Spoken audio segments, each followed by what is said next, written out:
I was offered the opportunity to start driving again for my old boss. I was offered €15,000 to drive people from Burgas to Sofia, and they would even have supplied the car. All I had to do was drive to Sofia, but I refused. €15,000. The price has gone up manifold. Business is clearly booming. I wonder what Slavi thinks about the people who are getting rich from the smuggling trade. За тези хора, какво да кажете? What can I say about these people? We benefit from them and they benefit from us. I don't envy them because things are not good for them either. And anyway, we have God above us, and yet somehow someone suffers. So he will judge them for what they did. Той винаги съди абсолютно всички. Well, he judges everyone, us included. They've made their own mistakes and everyone has to pay for their actions sooner or later. You said you don't envy the big organisers, but they never get caught, do they? Не, защото... They'll never get caught because there are people like us, poor people. We're the pawns on the chessboard. They stand behind us. That's all from Assignment. I'm Nick Thorpe. The programme was produced by Tim Mansell and Jana Pelovska. It was mixed by Sarah Hockley.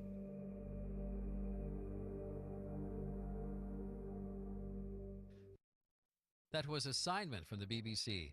I'm Jeff Goods, and this is CBC Radio 1. Good morning, Manitoba. I'm Marcy Marcusa. This is Information Radio. We are live in downtown Winnipeg on 89.3 FM, 990 AM on the CBC Listen app. And if that's not enough for you, why don't you check us out on YouTube? 3 minutes to 6 as mentioned. Thank you for being with us. Wow, Winnipeg this morning, it was slushy driving in. Just sort of that weird feeling where you go, is it March? We are still in January. This mild weather continues. Our high today right around -2. We're going to have a steady temperature more than we're going to have a high today. Good morning to Nolan Kaler, who's back again. Nice to see you. Nolan is directing the program and covering weather on air. Pardon me, covering the commute on air. Covering weather will be Mr. Abby Adeyemi in his usual role. Good morning, Abby. Abby is our technical producer on Information Radio. And also good morning to Brad Lillies, who's along today. Heather Wells is in our news center and has headlines to start the show. Good morning. Good morning. Well, a Manitoba woman says she is in a dire situation as her year-long wait for a new health card drags on. Marjorie Weeb moved from Alberta to Pinawa in 2022. She's still waiting for the Manitoba health card she applied for that same year and worries her gallbladder will burst before the card arrives, leaving her with medical bills she can't afford. We're going to hear more on that story as well. A Winnipeg hotel that's faced controversy over the alleged treatment of an Indigenous woman in a recent video was closed yesterday. The general manager of the Marlborough Hotel telling CBC News it has received threats which he describes as extremely unsettling. We'll have more on that as well coming up in our next local news at 6:30. All right, thank you, Heather. You're welcome. In the program this morning, you might notice something's changing on our buses. You know those slogans? I think they used to make a lot of people smile. Things like Go Bombers Go or on Remembrance Day, Lest We Forget.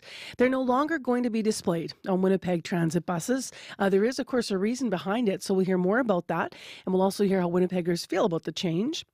In addition, if you grew up in a time before the internet and screens everywhere, you might know a time when your parents would say, just go out there and play.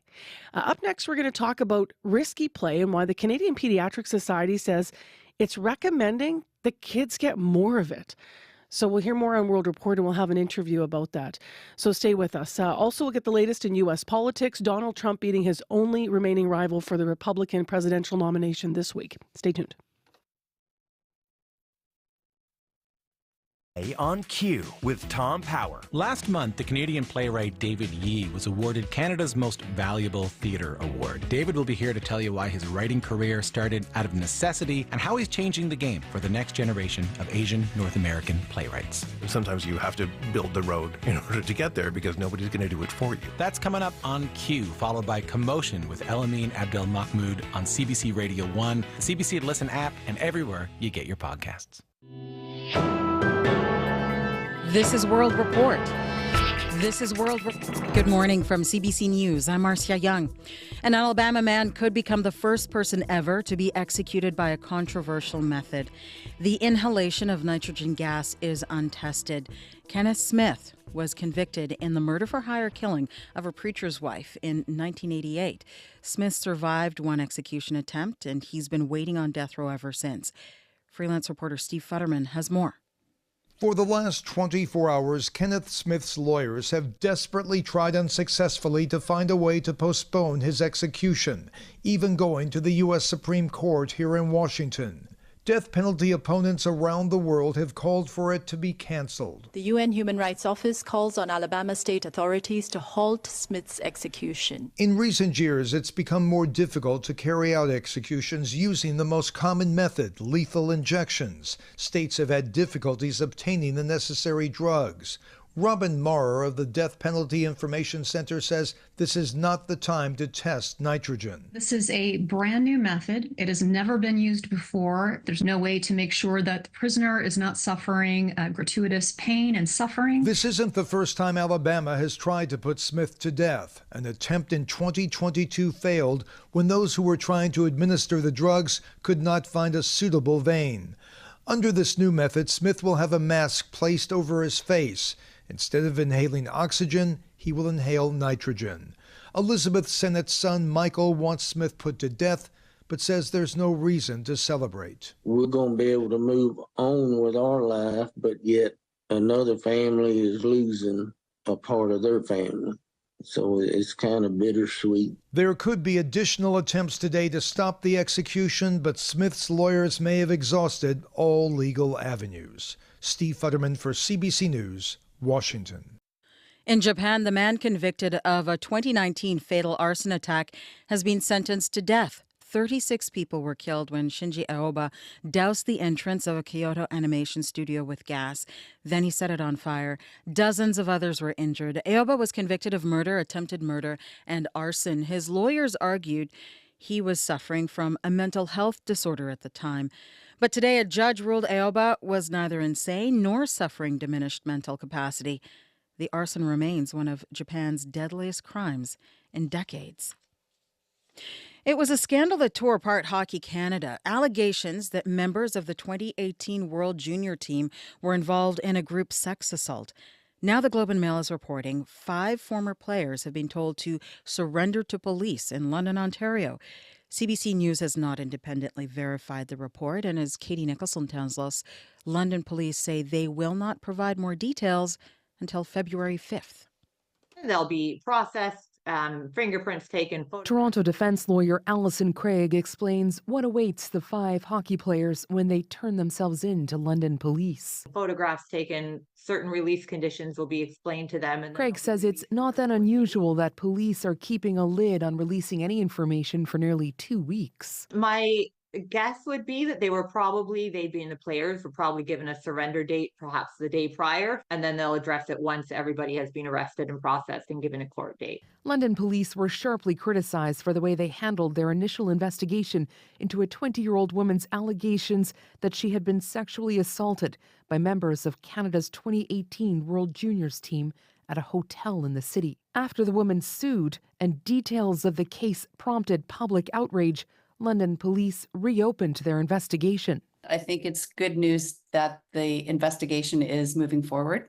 But, says University of Western Ontario law professor Melanie Randall, the delay in charges may hinder the criminal case. Any gap in time creates issues around recollection, around details, and sexual assault trials are notoriously difficult, particularly for complainants, given the nature of the attacks on credibility. In the last few days, 5 players from that 2018 World Junior team have taken a leave of absence from their professional teams. But there's no evidence they are connected to the allegations. Katie Nicholson, CBC News, Toronto. In Labrador, some hard truths are being shared about the history of child welfare and the well-being of the Innu. Formal hearings are happening now. As CBC's Heidi Adder reports, witnesses have described the social and health problems caused by a rapid end to their nomadic way of life. The change was so fast. And Mary Pia Benuin says when the province tried to place her into care, her father fought the system. She's Labrador's first Innu nurse and was the first person to provide formal testimony this week at the inquiry respecting the treatment, experiences, and outcomes of Innu in the child protection system. Benuin says her family was among hundreds of nomadic Innu who were settled into communities in the 1960s. And the lifestyle change was a shock, leading some Innu to drink. The elders felt it and said, what is happening to our children? What is happening to our people? Benuin says some children were abused by priests and without a connection to their culture began copying their parents' coping strategies. The Shaji Innu First Nation Band Council is working on solutions, connecting those struggling with addictions to their traditional land, known as Nujamit. I feel that Nujamit is healing. I truly believe that. Helen Astor is the First Nation Social Health Director. She says funding remains a challenge. If you're given the money, you have to follow the criteria. Astor hopes Health Canada and Indigenous Services Canada can be more flexible so they can continue to connect Innu to who they were and who they are. The inquiry's final report is due this fall. Heidi Adder, CBC News, Shajit Innu First Nation. French farmers are demanding better pay and living conditions in southern France. They took their case to the local state administration building in Agen. They dumped manure and bales of hay on the doorstep. Firefighters had to be called when the bale caught fire. Farther north, a convoy of tractors blocked a major highway leading to Paris. The farmers say they are facing unfair competition from overseas, and they are threatening to descend on the capital en masse. There's a new message for parents from the Canadian Pediatric Society this morning. Let your kids play, even if it means they come back home a little bruised. Health reporter Christine Birak has more on the latest recommendations. Let kids take risks, even if it means ending up with minor cuts, scrapes, and bruises. That's the message from the Canadian Pediatric Society to doctors and parents. There is a balance between allowing kids to get out there, try new things, challenge themselves, and we know that there will be a risk of injury. Dr. Suzanne Benno heads the Injury Prevention Committee at the Canadian Pediatric Society. To counter rising obesity, anxiety, and behavioral issues, Benno says kids could use more outdoor risky play, jumping, climbing, and play fighting as much as they feel comfortable with. Or, depending on the age and supervision, use an axe, saw, or knife to build something or even carve a piece of wood. You know, this isn't about letting a child run into a busy street or play unsupervised near rough water. You know, those are hazards. I mean, it's a shift from helicopter parenting, right? And overscheduling. So, April Kim is a pediatric emergency medicine doctor in Toronto. She says risky play doesn't mean ignoring safety measures either, like bike helmets or life jackets. But parents can step back and quietly watch their kids play. I think it's better to build resilience, belief in themselves and their abilities, learning what their limits are. The guidance also says parents can reframe how they talk to children about risk. Instead of saying, be careful, which can raise fears, ask if they feel comfortable. Experts insist this isn't a move away from safety, but a shift towards keeping kids as safe as necessary. Christine Birak, CBC News, Toronto. It's a tale of passion. Two rival houses locked in a bitter feud, a city divided, and a hope the courts can settle this once and for all. The issue? Butter chicken. Two restaurants in Delhi are both claiming they invented the delicious curry dish. Moti Mahal says butter chicken is a family recipe dating back decades, but Darya Ganj says that does not matter. It says it has trademarked the claim. It served the first butter chicken dish. Now it's up to the courts to decide, but the case may take years to settle, and if you love butter chicken, we have a song for you. I just want let's get it kicking, baby, be my butter chicken. I want to make you my chicken. That is Brampton, Ontario YouTube star Pushpek Sidhu and his song of courtship, the butter chicken song. Butter chicken, I want to make you my chicken. Wrapped in not garlic. So come on, girl. Dance with me. My friends already know you're. That's World Report. I'm Marcia Young. Are they Jimmy Choo? The way you walked, I think got me hypnotized by you. he's single. What a bizarre little tune. Good morning, everyone. I'm Marcy Marcusa. This is Information Radio. We're live in downtown Winnipeg. You're on CBC, 89.3 FM, 990 AM, or on the app or on YouTube. Thanks for being with us this morning. Positively slushy out there. Abby with the mild weather conditions in a moment. Also, this morning on the show in this hour, we're going to talk about buses and how slogans on buses, things that say "Go Bombers Go" or "Lest We Forget," may soon no longer be displayed on Winnipeg Transit. We'll hear why. Plus, we'll have more on the story that Marcia was just mentioning about growing up in a time where people used to have more risky play, and the Canadian Pediatric Society saying that should return for kids. We'll hear more about that. And we'll talk U.S. politics at 10 to 7 this morning. Donald Trump wins the Republican primary in New Hampshire this week as Joe Biden's campaign centers its focus on November's general election. We'll find out more about where the states is going. Right now, let's go to Heather Wells for news here in Manitoba. Good morning. Good morning. Well, Winnipeg police are no longer at the scene of an incident last night in St. James. Police were called to the Cork and Flame restaurant at Portage and Gulf after an altercation between two men. Police say one of the men died after suffering a medical emergency during the altercation.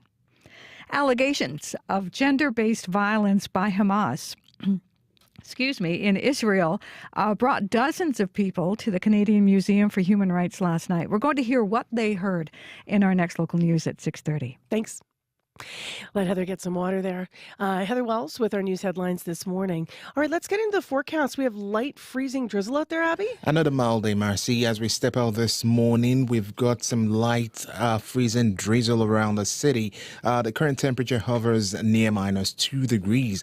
Now, this cloudy skies dominating our morning this morning, and we are going to see a good chance of this light freezing drizzle to continue all through the day. On my way in, I actually noticed some fog patches. And these are kind of dissipating because coming in from the south, I thought, it's just going to be the south end. But all the way down here, I noticed the fog patches. So you need to keep an eye out for that if you're one of the early commuters.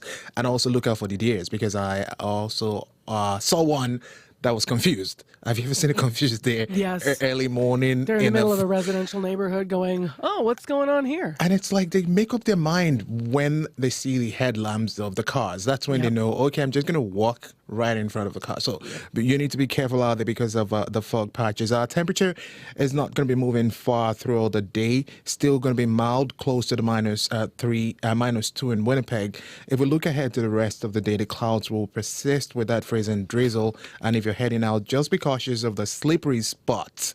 And of course, the fog patches I mentioned. It's expected to clear around noon, but if you're an early commuting person, you just have to take that into consideration. Winnipeg currently is at -3 degrees. All right. Thank you, Abby. You're welcome. Well, Abby and I were already kind of talking about the conditions out there, Nolan, that are affecting the drive. I thought the slush was really strange. You have to kind of remind yourself what season it is. Right. And to pair that with the freezing drizzle that Abby mentioned is going to make for potentially some tricky driving conditions here in the city of Winnipeg as we go into more busy rush hour. It's interesting because I feel like we all just reminded ourselves how to drive in the cold and on the ice in the winter, and now it's like, hang on now, we got some space. But have you heard anything in the commute so far? Nothing so far on the commute here in the city of Winnipeg. I am watching out for those Manitoba highways, though, this morning because, as Abby mentioned, with fog patches dissipating as we go throughout the morning, that might be playing a part on some roads. There are some highways reporting covered sections this morning that we're watching out for, especially the number 1, kind of from the Ontario border all the way up until Richer is reporting that, as well as the number 3 highway I'm watching this morning between Manitou and Pilot Mound looking a little bit suspect as well. If you see anything else there out on your commute today, be it on the highway or here in the slushy yet somehow still icy streets of Winnipeg, give us a call on the CBC commuter line. The number is 204-788-3093.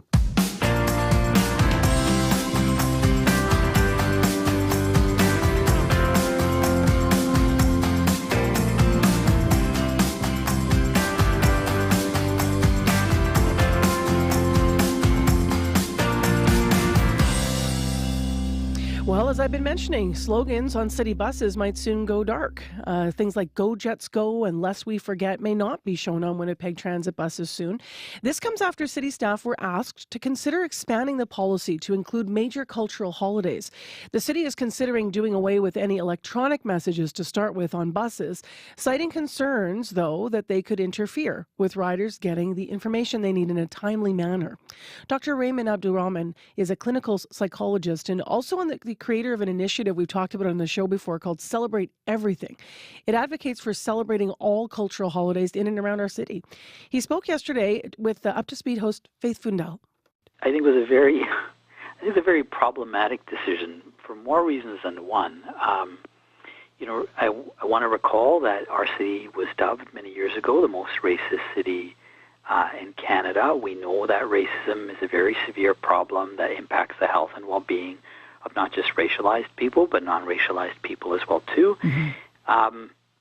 And so we know that we really need to approach this issue of inclusion like a public health issue in terms of shifting culture. And so when the thing that we're arguing about is really breadcrumbs, right? This messaging on the bus, it really is just breadcrumbs. And so if that's what we're hinging our cultural inclusion on, that's a very serious problem. So it's not just a problem that they're just removing it, it's the fact that that's what our inclusion for the city is hinging on. So it's problematic on many fronts that way. Well, I want to talk about both of those things that you said about the breadcrumbs part, but before we get to the breadcrumbs part, what is it about this decision that in your experience and in your frame of reference, that this looks less about inclusion and more about something else? So if I understand your question correctly, I understand that there's a practical issue, and I've understood and read that there's a practical issue that people are missing their bus, because the other messages are showing up. Right. And so we can understand that. But when it's the sole thing the city is doing to properly address inclusion and address racism in our province and in our city, it's a challenge because it was a step in the right direction. It wasn't the only thing we should have done. It was a step in the right direction. Now, to remove that in the absence of anything else happening or anything more meaningful, the act, intentional or not, becomes now an act of systemic racism. Right. I know you've been in discussions with the mayor about celebrating more cultural holidays in the city. How does this decision jive or reconcile with those discussions with you? Yeah, well, I had a discussion with the mayor who basically shut down the idea and made it very clear that he or the city would not be making the recommendation to the province to advocate for more stat holidays, which is ultimately what I have been pushing for to help shift culture. Mm-hmm. So it was a very disappointing meeting because I felt like the city and the mayor really didn't make the effort to understand the perception or even move towards some direction of this. And so when I heard about this, it seems to fit with that trend. And it's not uncommon that people who don't face the experiences of racism and discrimination carry with them a sense of blind privilege. And at that point in time, don't understand the importance and the urgency with which we need to address problems with racism. There are global issues that are having ricochet impacts here in our city, and it's very difficult for people to feel like they can be on the same page. And so it's very challenging, and there are critical issues, very challenging to address those critical issues and to get us on the same page if we don't have an infrastructure, a cultural infrastructure, a psychological infrastructure that ultimately allow us to better understand the perspectives of other people. Back to your characterization of the breadcrumbs part of it. What would be the loaf of bread? The loaf of bread is true equity, right? And I think is really to move towards a multicultural society where we see the culture of all Canadians, all cultural communities reflected in our culture. Currently, the infrastructure that we have in place is really a white supremacist one, and I know that's a loaded term that can frighten a lot of people. But what it means is ultimately is the culture that we tend to center and the perspectives that we tend to center come from white perspectives. If you were approached by the city and Winnipeg Transit about what to do next, given this first decision? What would you say to them about how to manage this or deal with this? Yeah, so I can understand, a practical issue of what they've done, but the dilemma here is that decision exists in the context of the complete absence of doing anything worthwhile. So, if there's a practical issue, that's one thing. Now the question is, does the city want to do something performative? And if they want to do something performative, there's other ways to have signs up. It doesn't have to be just on those little on the digital signs. It can be on the sides of buses. Now that's a good step, but it's performative. I think what the city needs to do is start to reevaluate a plan as to how it's going to start to acknowledge the holidays of different Canadian communities here in our city in a way that's celebratory, that's equitable to Christmas. Now, I recognize that the city itself can't make the decisions on stat holidays, but they can certainly help shift the culture and make the recommendations to the province to help us move towards that. We recognize also that there's changes that need to occur in how we do businesses. How do we do business? How do we approach holidays and time off? But those are all part of the discussion and the kinds of problem solving we need to engage in, but that's what I would be pushing for. A larger, more equitable plan for true multicultural society. So what do you think? Are you one of those people out there thinking, yes, like why aren't we there already? Or do you have some concerns about moving in that direction for some reason? I would love to hear your perspective on this, 788-3205. Dr. Raymond Abdulrahman has been talking about this for some years through his work through the initiative Celebrate Everything. He is a clinical psychologist and also the creator of that initiative I mentioned. He was in conversation there with CBC's Faith Fundal. Just how does a plant become illegal? Terry O'Reilly is one toke over the line, leaving no stone unturned, exploring the history of cannabis and how it's marketed. From high-end retail stores now selling expensive paraphernalia to celebrities who have their own brands. On Under the Influence, Thursday morning at 11:30, 3:30 p.m. in Newfoundland, and on the CBC Listen app. I love that show. It has just withstood the test of time for so many years on CBC. If you never checked it out, check it out. 6:22 a.m. the time right now. -3 is the temperature. Light freezing drizzle out there. So it's this weird slushy, could be icy situation. But it's mild. We're going to be mild in Winnipeg and in Brandon today. Our temperature around -2 for the day. So pretty much near what it is now. This freezing drizzle would stay with us for most of the morning, though. So keep that in mind. But winds will be light and there are some fog patches, especially some fog being reported on some of the highways today. So if you need to update that, 788-3093. Well, as we've been hearing on World Report, there's an interesting move from the Canadian Pediatric Society. They've come up with a statement encouraging more so-called risky play for kids, suggesting childhood's gotten a little too safe, citing benefits to the physical, mental, and social development of children. Joining me to talk about it, this is one of the authors, Dr. Suzanne Beno. She's an emergency physician and medical co-director of trauma at the Hospital for Sick Children. Dr. Beno is also chair of the Injury Prevention Committee for the Canadian Pediatric Society. Good morning. Good morning. How are you? I'm well. So why did the Canadian Pediatric Society feel that this statement should be issued? I think it's time, to bring back the concept of risky play. We're seeing rising rates of obesity, anxiety, behavioral issues in kids, and there is a large body of evidence demonstrating how beneficial towards these physical and social and emotional mental health issues that risky play is. So it's time that we really center the conversation around how we navigate that balance between optimizing development in children while still keeping them safe when necessary. I'm guessing you wish you had a different word other than risky because you can hear it, right? So how do you define this risky play? Yeah, so risky play is defined by thrilling and exciting forms of free play that involve uncertainty of outcome and a possibility of physical injury. So it's the type of play that pushes kids to be thrilled, to be excited, to challenge themselves. Some examples are, playing at height, so climbing and jumping and climbing trees and play structures and so forth, playing at speed, running fast down a hill, cycling, sledding, using tools like tools like an axe, a saw, a knife, hammer, ropes, and building a den or whittling. Potentially dangerous elements. Children love to play near fire or water, rough and tumble play, wrestling, play fighting, fencing with sticks, or playing with a risk for disappearing or getting lost. So, kids love to, have that independence and autonomy. So without adult supervision, exploring different play spaces, going into the woods, neighborhoods, etc., young children, it might just be hiding behind a tree or a bush. Can you tie that, Dr. Benno, to what you said you hope the outcomes will be, how it will tackle the challenges we have currently? So you started by saying that, you think it's time and you're seeing rates of anxiety in kids. How would increasing risky play help a child's development to combat some of those things? Yeah, great question. So there's a fair amount of evidence showing that risky play has all these improvements in physical and mental and social health. and it can help manage these conditions that we discussed.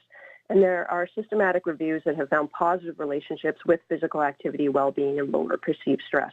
So a lot of the physical benefits are simply risky play tends to be outdoor active play, and that increases levels of moderate to vigorous physical activity per day, something that our kids generally aren't getting enough of the recommendation for physical activity, and it reduces sedentary time. It contributes to physical literacy, so that's that lifelong physical activity-related behaviors that we demonstrate as we go into adulthood. It can improve movement skills, develop risk assessment, and even contribute to modulating our immune systems. And then from a psychological benefit, the benefits have been shown that it builds resilience and conflict resolution skills along with better problem solving. It lowers conflict sensitivity, improves self-esteem and concentration, sense of belonging, and improves kids' ability to communicate, cooperate, and compromise with others in situations where they're challenged. Kind of the sensibility of if you never try it, you may never try it. You Right. could grow fear around that activity if you're not exposed to it. We all know how hard it can be to even learn to swim when you're an adult versus if you're a kid, or maybe that's not a perfect example. But how hard is that going to be if a parent is nervous themselves about the idea of risky play and they're worried about injury? Yep, and that's exactly the conversation with that balance. And so I think it's really important to remember what risky play is not. So it's not ignoring evidence-based and mandated safety measures. We are still encouraging the use of helmets, car seats, life jackets, etc. It's not leaving kids unsupervised in hazardous situations. So, we're not sending them out into street traffic to play, as an example, or really pushing them beyond their own comfort level. The idea behind risky play is that the kids actually dose themselves with how much thrill and excitement they want to take on. And so as an adult, recognizing the difference between a risk and a hazard is very important. So a risk arises in situations where a child can recognize and evaluate the challenge and decide on a course of action based on their personal preference and self-perceived skills. So how high are they going to climb that tree? First branch, second branch, third branch? Whereas a hazard is a situation where the potential for injury is beyond the child's capacity to recognize it or manage it. So if there's a rotten tree limb that might break, a child may not necessarily know that. So that's where a parent might step in and to ensure that they eliminate those hazards, but facilitate opportunities for risky play. Is there an age specific? We're using the word kids, but is there a range of age that you're thinking about when you're talking about this? Yeah, the evidence is really in children 1 to 13 years of age, where most of this work lies. But it's a bit of a philosophy, right? So while we know that it has all these benefits for younger children, it certainly is very likely to have benefits for adolescents and frankly even for adults as well. When a child does successfully engage in risky play, I just want to revisit this because you mentioned this and get a bit more into it. What goes on in their brain that is rewarding? Well, I think that as they're engaging in this, they're learning to recognize and evaluate challenges, which helps them develop confidence in their decisions and abilities. It can help even kids with disabilities develop autonomy, reduce social exclusion. It encourages creative, spontaneous play. It's really just the emotional, social, emotional, and developtional growth that's happening when it's. You're saying take off the bubble wrap, so to speak. Yeah, definitely. They need to be able to challenge themselves. They need to be able to recognize that we live in a world of risk. and they need to recognize risk and learn how to manage it. Easier said than done, of course, this transition for a lot of families. We'll open the phone lines on it. Thank you for telling us about your research and what you shared with us today. Thank you for having me. Have a good day. You too. That's Dr. Suzanne Benno. She's an emergency physician and medical co-director of trauma at the Hospital for Sick Children. She is chair of the Injury Prevention Committee for the Canadian Pediatric Society. So what do you think of this, a return to risky play? 788-3205. Business News after your CBC Winnipeg News. This is CBC News. Good morning. I'm Heather Wells in Winnipeg. At 6:30, it's -3 out there. Good chance that we'll see some light freezing drizzle throughout the day in Winnipeg. Temperature holding steady, still mild, near -2 today.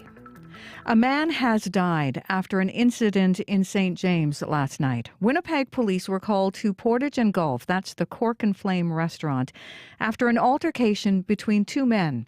Police say one died after suffering a medical emergency during the altercation. We will bring you further details as they come in.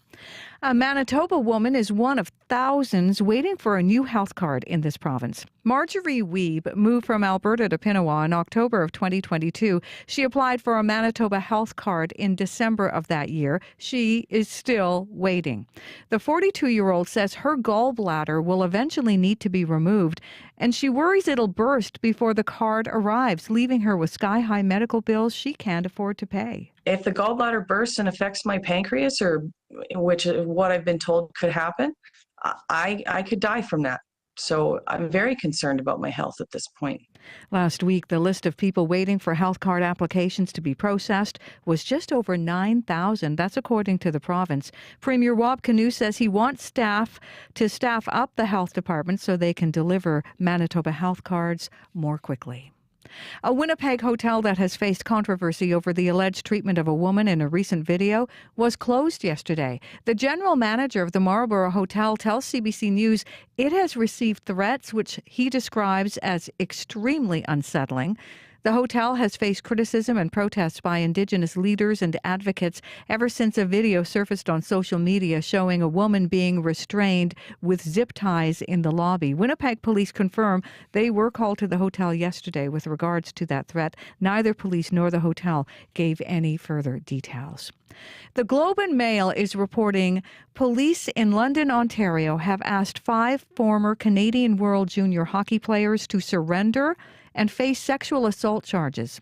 The report says they are all from the 2018 team. CBC has not independently verified the report. London police say they will hold a news conference early next month. 5 players from Team Canada's 2018 World Junior team have taken a leave of absence from their professional teams, but there is no evidence tying them to the allegations. A Manitoba dentist has been disciplined and fined for submitting false billing information to a patient's insurance company. A hearing into the dentist's conduct was told she purposefully altered the dates of a patient's treatment and the fees charged. A complaint filed by the insurance company said the dentist was completing dental work in one policy year and then billing it to the insurer in the following year when the plan limits were renewed. The decision says that was for the purpose of assisting a patient in obtaining benefits under dental plans, which otherwise would be disallowed. Dr. Danielle Job pleaded guilty at a hearing of an inquiry panel under the Manitoba Dental Association. She was reprimanded, fined $10,000, and ordered to pay the costs of the disciplinary protests. Allegations of gender-based violence by Hamas in Israel brought dozens to the Canadian Museum for Human Rights last night. Ayelet Razin Betor is an Israeli lawyer and women's rights expert. She's part of a group of Israeli experts poring over evidence and testimony she says came from hostages, first responders, and victims. It's hard to listen to what I have to say, but this is what happened, and it's only the beginning. We're only in the beginning of investigating the story, and this is what happened, and people need to know. That's for the first thing, and to take a stand and to take action. Razan Bet-Or says she's sharing her work so people can bear witness to what happened. She hopes the international community condemns Hamas and its alleged sexual violence in Israel. Last night's event was hosted by Jewish Child and Family Services. An overtime loss in Toronto, but the Winnipeg Jets say it was a good and hard-fought game. A game that was scoreless through all three periods until overtime when the Leafs score, beating the Jets 1-0. In net for Winnipeg, Laurent Poissois with 29 saves. Jets defenseman Nate Schmidt says they faced a hot Toronto goalie in Ilya Samsonov. Their goalie played well, too. So it's crazy. A long game comes down to just one shot. The Jets lost another defenseman, Josh Morrissey, late in the first period, going out with a lower body injury. The Jets get their rematch against the Leafs right here in Winnipeg Saturday night, and that is the last game before the All-Star break. You can find more news updated throughout the day. Just head to cbc.ca/Manitoba. Hey, Heather, next week at this time, it's going to be February. Can you imagine that? No. I've been waiting for it. Doesn't January seem like twice as long as any other month? Always. Everyone says it, always. I don't know why. I don't know why. Because it hasn't been horrible. No, it's 31 days every year, don't you know? But yeah, it feels long. Let's get into today. Today feels strange. We're going to have some challenges with the weather, but, being cold is probably not one of them down south. Abby's here with our regional forecast now. Good morning once again. Yesterday we'll be dealing with that freezing drizzle and the fog patches that I made mention of earlier, which will be dissipating near noon, making a way for your morning commute to be a bit tricky, so you need to be careful as you start your day. Temperatures actually holding steady near -2. However, the wind is going to be coming from the south later, and it might feel a bit nippy, but not too much, just mild. And then we'll be seeing just grab an extra layer. That's what I'll tell you. Throughout the day, we're expecting the cloud cover to persist in the city of Winnipeg with a continued 60% chance of that freezing drizzle, and the winds won't be too brisk. But the freezing drizzle will be adding a layer of caution to your daily plans if you're on the sidewalk or if you're driving. Brandon is currently at -5, cloudy out there. Also, we have a risk of freezing drizzle with fog patches, which will dissipate close to your midday. We are heading to a high of -2. Good morning, Thompson. You are currently at -15 with light snow. It's cloudy over there. You'll be getting that 60% of light snow all through your day, and then fog patches will be dissipating also as you get close to noon period. You're heading to a high of -8. Churchill is at -24 with ice crystals, heading to a high of -13. Gimli is at -5 with light snow, heading to a high of -2. Dauphin is at -6, heading to a high of -3. Steinbach is at -3, heading to a high of 0. And Morris is at -3, heading to a high of -1. Do you have your Christmas decorations down? No. I'm just saying Really? When Christmas decorations, for me, I see it as a plant in the house. Oh, yeah. It does. It adds vibrancy. So how long are you going to keep them up? Till March. Till March. See, my cutoff's February. No, March. This weekend. I still have some things up. Not all my stuff, but I still have a garland up, for example. I just try to psych myself up and seeing it as a plant in the house. One of those tulips. Yeah. It's a giant tulip I have in the house. That's what my brain is telling me. We've got. I am mindful though. I was watching actually a Zoom interview we did last night that got carried on the television news and on YouTube this morning. You can see this probably potentially in the shot. We still have our holiday tree behind us that we put up in the studio. It makes me feel happy. Does it? Even though I think it looks sad now. Half of us took our decorations, the other forgot on our team, and now it's kind of leaning over, and it looks like that sad forgotten tree in the lot. It's a sad tree, true. I know. So we have to help it or decorate it with hearts. I'll help it. Maybe hearts or Valentine's or something.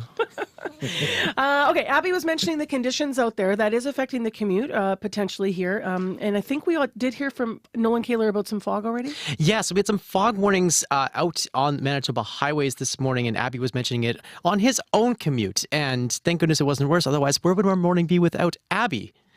So, Sad. It would be saddy, in fact. So we got to watch out for that fog a little bit this morning as we are going through, especially in southern Manitoba, where Manitoba highways are also looking a little bit snow-covered this morning. And, of course, we got some freezing rain as well. That's going to make travel on Manitoba highways a little bit difficult, especially in the southern parts of the province. Looking specifically at the number 1 highway from the Ontario border all the way out until around St. Anne, as well as west of Brandon, kind of all the way out until the Oak Lake area.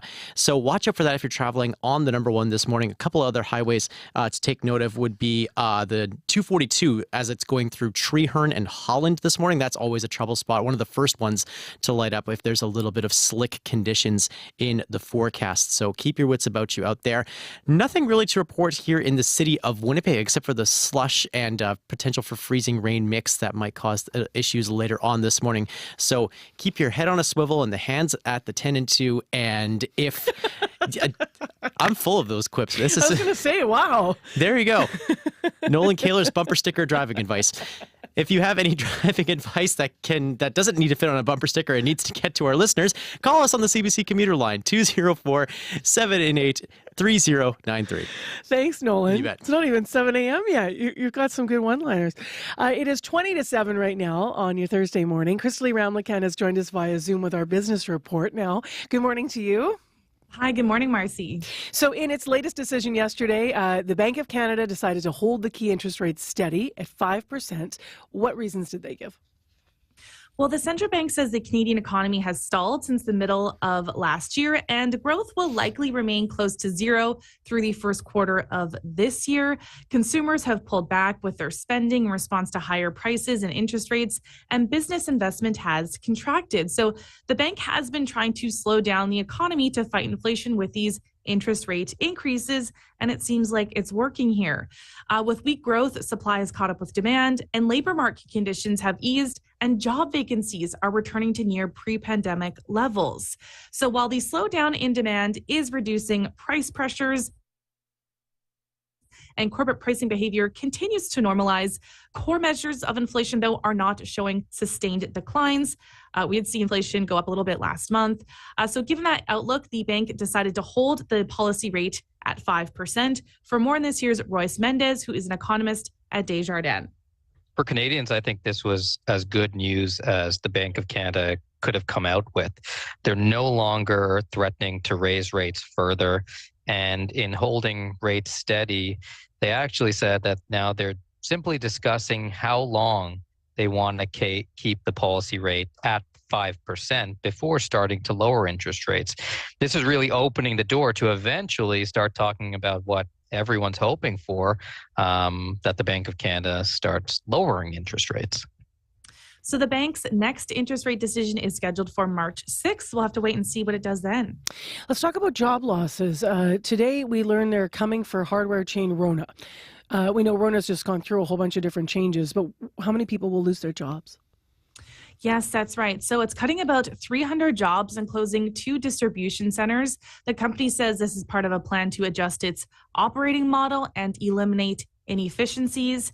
And so the home improvement retailer says it will consolidate operations and is also closing a distribution center in Quebec in March and another in Calgary in October. And it's streamlining its corporate structure too. So as you were just referring to there, these moves come a little more than a year after U.S. retailer Lowe's sold its Canadian retail business, including the Rona and Lowe's Canada stores, to private equity firm Sycamore Partners. So under Sycamore's ownership, the company already announced about 500 job cuts in June as part of its simplification efforts, and has been converting Lowe's stores in Canada to its Rona Plus brand. So for more on this, here's retail analyst Bruce Winder. Now that they're owned by private equity again, it's not unusual for private equity to significantly lower costs. That's one of their key, modus operandi, is they buy a company, usually that's a little bloated, that has too much overhead, high expenses. They buy it for a very attractive price, and then they cut costs aggressively. So 180 of the affected jobs are going to be in Quebec, and Alberta is going to see 25 job cuts, with the employees at the Calgary location being repositioned to another distribution center. Before we look at markets this morning, Manulife and Aeroplan are teaming up to offer points to members. What are they doing? Yes, that's right. So Manulife has reached a deal with to offer Aeroplan points to members through its new digital platform.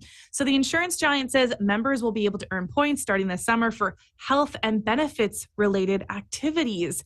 So it says everything from exercise minutes to mindfulness practices could earn points, as could educational courses and downloading a digital benefits card. So Manulife has partnered with Toronto-based tech company League to help improve the personalization and digital experience for healthcare benefits. For more on this, here is Patrick Soika, who is the founder of rewardscanada.ca. These companies are looking for, just additional methods to encourage participation, collect data that they can use to, change their programs, to make offers for people. And a lot of it is to even sell more products. I think we'll see more and more of, it may not be wellness or health related, but tie-ups with companies you wouldn't really consider would be partners of like Aeroplan and Air Mile. And Manulife says it will release details around eligible activities and the rewards points in the coming months. What's going on in markets, Crystal Lee? So in Europe, markets are lower as investors prepare for the latest monetary policy decision from the European Central Bank. Germany, the UK, and France are all down. In Asia, China and Hong Kong stocks led gains after the People's Bank of China said it would cut reserve requirements for the country's lenders. So Japan, Shanghai, and Hong Kong are all up. Oil is up $1.17 to $76.26 US per barrel. Gold is up $1.30 to $2,017.30 US per ounce. And the dollar is up 1/10 cent to 74.04 cents US. All right, Crystal Lee, talk to you tomorrow. Thanks, Marcy. With your Thursday business news, that is Crystal Lee Ramlakan from CBC. And we were just talking about Aero points. I just want to mention that we have a flight story coming up business-wise in the next hour of the show, because the Winnipeg Richardson International Airport is going to see 2 routes return this spring. United Airlines has announced it will now have flights returning for Winnipeg to Chicago and Winnipeg to Denver. So we'll find out more about the impact of that in the next hour of the show.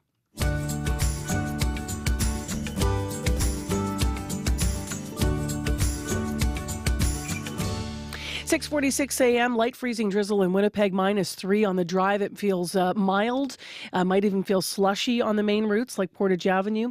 In Brandon, cloudy and -5. In Thompson, light snow falling and -15. Coming up in the news, we are following the developing story. We have few details confirmed right now that we can broadcast, but we do know that there was an incident in St. James last night. 1 man has died. We will hear more as we receive more confirmed information this morning about what transpired. We're hoping to hear more from Winnipeg Police before the end of the broadcast. It is 13 minutes to 7 o'clock now, as mentioned. Well, speaking of hearing more, earlier this hour, we talked about the slogans on the buses and how they're not going to be shown on Winnipeg Transit anymore, potentially.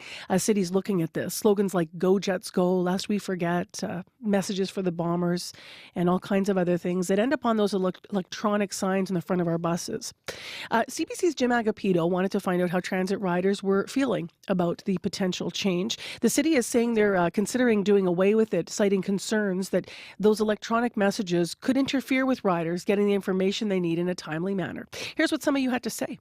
My name is Alexander Levier. So Winnipeg Transit riders will no longer see promotional messages displayed on buses. That's on the front of the bus that includes sport and other events. I'm wondering, how do you feel about that? I think it's a weird change. I mean, I think my whole life there's been stuff on the buses. I'll read you a couple. Lest We Forget, face masks recommended, or free rides on New Year's Eve, effective till 7 p.m. until the end of service.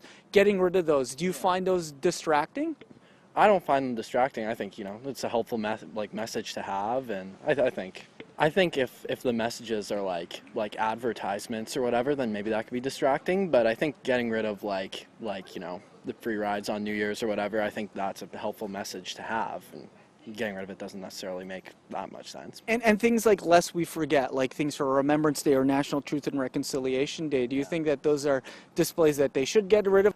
I think those are important messages. I don't know. I think it's good if they're displayed, but Yeah, it is weird they would get rid of them. I think keeping them doesn't affect anyone. I think keeping the important messages like, Remembrance Day messages or Truth and Reconciliation Day messages is important. My name is Sadia, says Nina Lee. I'm honestly not sure because I've never noticed that, honestly. Yeah, there are some promotions sometimes, but I don't know, honestly. Yeah, I have seen one before. They were promoting for the New Year Eve. Yeah, they were offering free ride after the evening and all that. So they're going to get rid of that. How do you feel about that?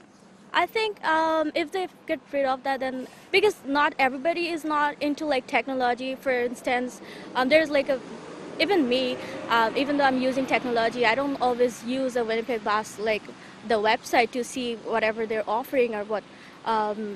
Whatever is going on. So if there was not the advertisement there, I would not know that they're offering free rides for the New Year Eve. So yeah, I don't think it's a good idea though. My name is Amy Beglin. I think I don't mind.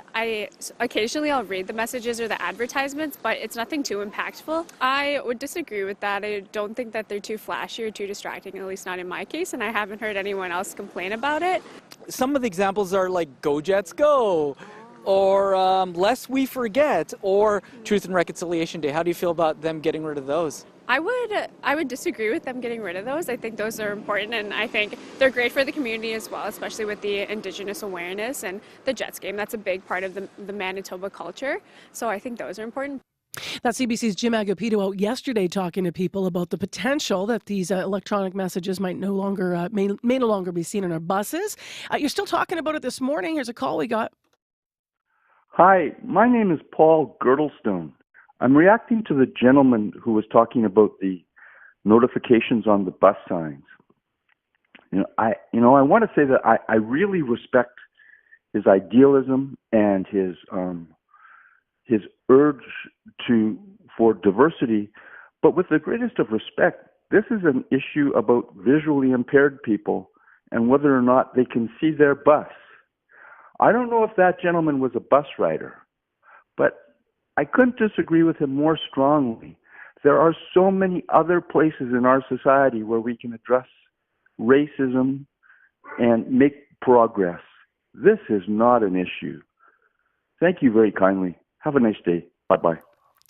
Thank you, Paul, for the call this morning. Now, Paul was responding, yes, to the bus signs potentially being changed, but he was also responding to, in case you missed our 610, this being considered by the city, and they framed it that it's part of a response to Dr. Raymond Abdurrahman, a clinical psychologist, creator of an initiative called Celebrate Everything, intention to try to have the city consider expanding policies to include major cultural holidays. And so they brought this bus sign thing forward as a potential as part of the conversation. And Dr. Abdurrahman was saying that to him, that is just a tiny thing, and he's looking for something much larger. So that caller responding to that other interview that we'd had on. Remember that if you miss anything on the show, though, please go to our website and the CBC Listen app, and you can check it all out. And you can weigh in on anything anytime. Please do. Thank you, Paul, for that call. 788-3205. Next on the show, Donald Trump could very well represent the Republican Party in the race to be the next president again. It's looking increasingly likely that American voters are going to face a rematch between Trump and Biden in November. Tom Schaller is here to talk about why, professor of political science at University of Maryland. Good morning. Good morning. So obviously we're talking about it because of this week's developments. So Trump wins the New Hampshire primary by double digits over Nikki Haley, and that was expected somewhat.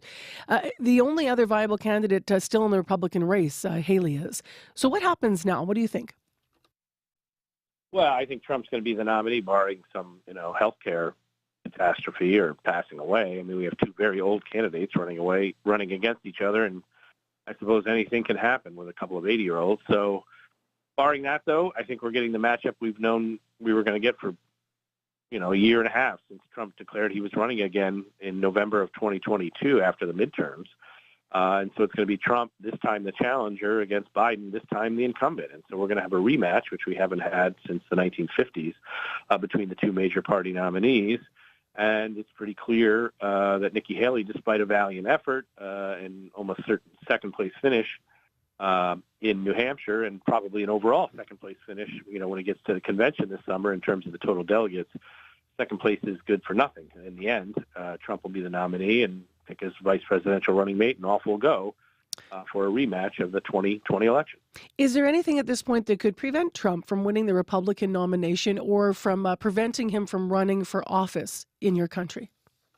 I mean, some of the states are trying to keep him off some of the ballots, but that's not going to be enough. And then all of his legal cases seem to just rally the Republicans toward him, so that secures his nomination. It might hurt him in the general election. So again, I think other than like a major health scare, like Trump passes away or he has a catastrophic stroke or something and he's unable to run, I don't see any scenario where he's not the Republican nominee in November. No.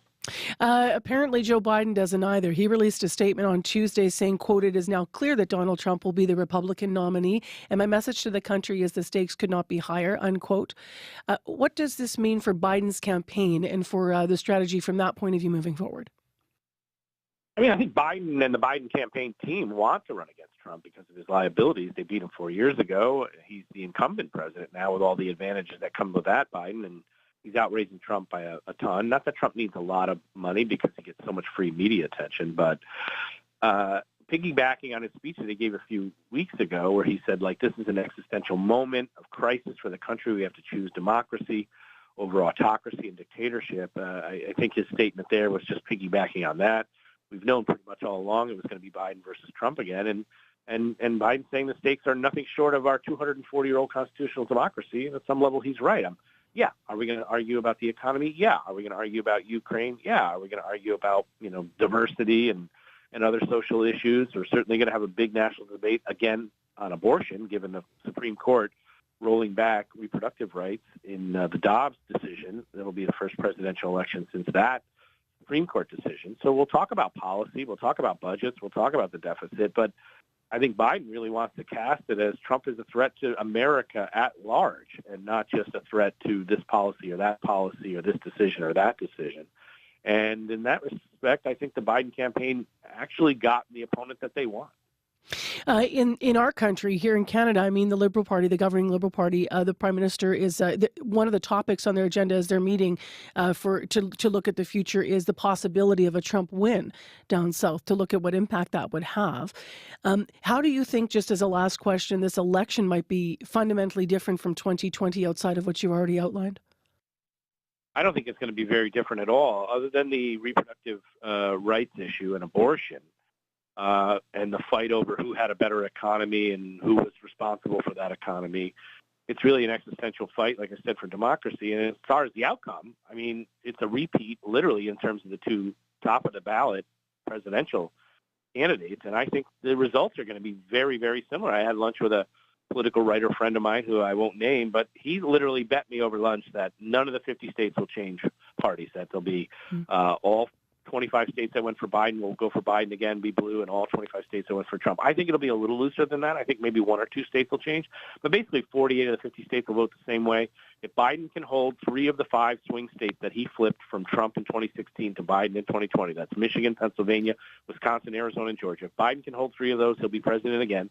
And if Trump can flip 3 or more, Trump will be president again. It's as simple as that. Well, you're recorded, as you know. So we'll play this back. We'll have our conversation, Tom. We'll have many this year, I'm sure, but we'll see what develops in the States in your election later. Thank you very much.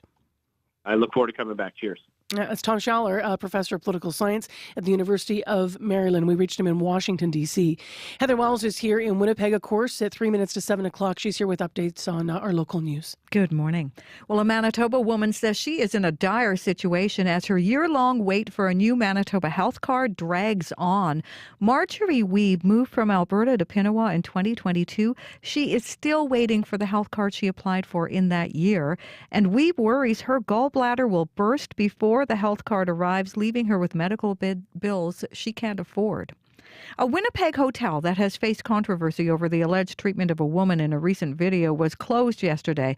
The general manager of the Marlborough Hotel tells CBC News it has received threats, which he describes as extremely unsettling. We'll hear more in our next local news coming up at 7:30. All right, thanks, Heather. You're welcome. Could be some fog patches out there, light freezing drizzle for sure. -3 right now. We're going to be around -2 for the day, and we'll see what else develops. It feels slushy on the streets of Winnipeg, but that also can cause problems as you're changing lanes. And then right around zero means it could feel icy depending on where you are too. So if you're biking, just saw a bike go past the studio window here, that could be tricky as well for you. It's going to be a mess if you're on a bike. So make sure you got the change of pants for when you get to work. 788-3093 if you do want to reach us with any commute tips.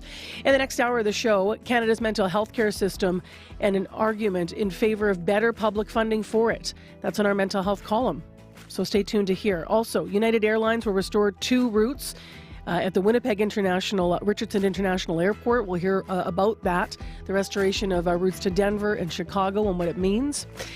And youth violence, our series continues. It is on the rise. What's at the root of it? What can actually stop kids and teens from turning to violence? Stay tuned. We're going to hear about something innovative.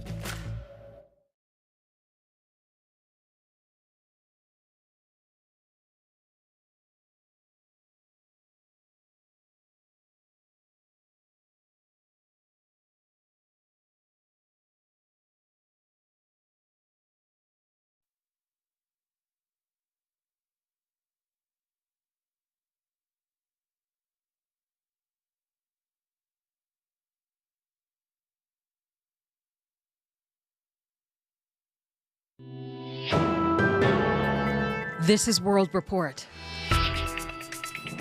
Good morning from CBC News. I'm Marcia Young. A death row inmate in Alabama could become the first person ever to be executed by nitrogen gas.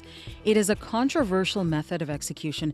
Some experts warn it could cause unnecessary suffering. State courts have rejected a bid to put a stop to the execution, despite many attempts by the inmates' lawyers.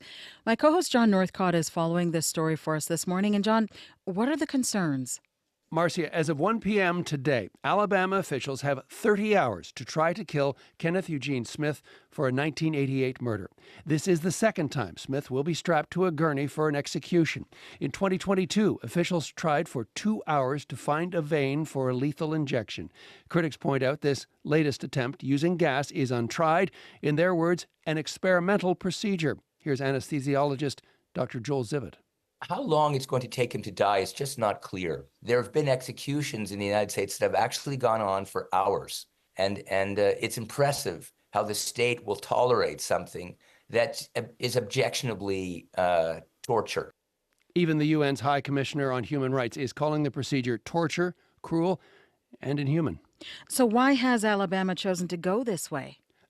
Marcia, on top of that 2022 botched execution of Smith, all across the U.S., officials are running into challenges in actually finding the chemicals needed for lethal injections. Since the method was first used more than 40 years ago, it's become the most used method of execution in the country. But the drug companies have taken notice, and over time, many have become reluctant to have their products used to kill rather than heal people, hence the use of this untried nitrogen gas method. Untried as far as humans are concerned. In 2020, the American Veterinary Medical Association wrote that the use of nitrogen like this for the euthanasia of animals is, in their words, distressing. Thank you, John. Thanks, Marcia. My co-host John Northcott in studio. In Japan, the man convicted of a 2019 fatal arson attack has been sentenced to death. 36 people were killed when Shinji Aoba doused the entrance to a Kyoto animation studio with gas. Then he set it on fire. Dozens of others were injured. Aoba was convicted of murder, attempted murder, and arson. His lawyers argued he was suffering from a mental disorder at the time of the crime. But today, the judge ruled that he was neither insane nor suffering diminished mental capacity. The arson remains one of Japan's deadliest crimes in decades. Friends and family of those killed in Canada's worst mass stabbing say they are still struggling to get answers. The provincial inquest into the deaths of James Smith Cree Nation and the village of Weldon in Saskatchewan is at the halfway point. Now the communities want something more. As Sam Sampson reports, they're calling for an examination that could help prevent this sort of tragedy anywhere in Canada. For me, their deaths should not mean nothing. But that's Daryl Burns' number one fear right now. He wants this provincial inquest and his sister's death to spark positive change. And that's the only hope I have out of all of this, is trying to improve the system. But after the last week and a half of testimony, Burns and others say they are frustrated with what they're hearing. So far, the jury has heard from RCMP, paramedics, and correctional staff. Many testified there was no indication Miles Sanderson, the attacker, would ever commit that type of violence. Many witnesses also said they don't see any way to prevent future tragedies. I don't have faith in almost any system. Saskatchewan Treaty Commissioner Mary Musqueam Culbertson echoes concerns from James Smith members who worry little will come from the provincial inquest. Instead, they want a national inquiry. This isn't a process set up just for James Smith people, right? If there was, this would be a completely different looking process. It would be run by Indigenous people. There'd be a reconciliation component and a community component. Saskatchewan's chief coroner has said this process is to help give the families closure and says the witness list was developed in consultation with James Smith Cree Nation. Today, 2 pathologists who conducted autopsies on those who died are expected to testify. Sam Sampson, CBC News, Melfort, Saskatchewan. Russian media is reporting investigators have found the flight recorders from the military transport plane that went down yesterday.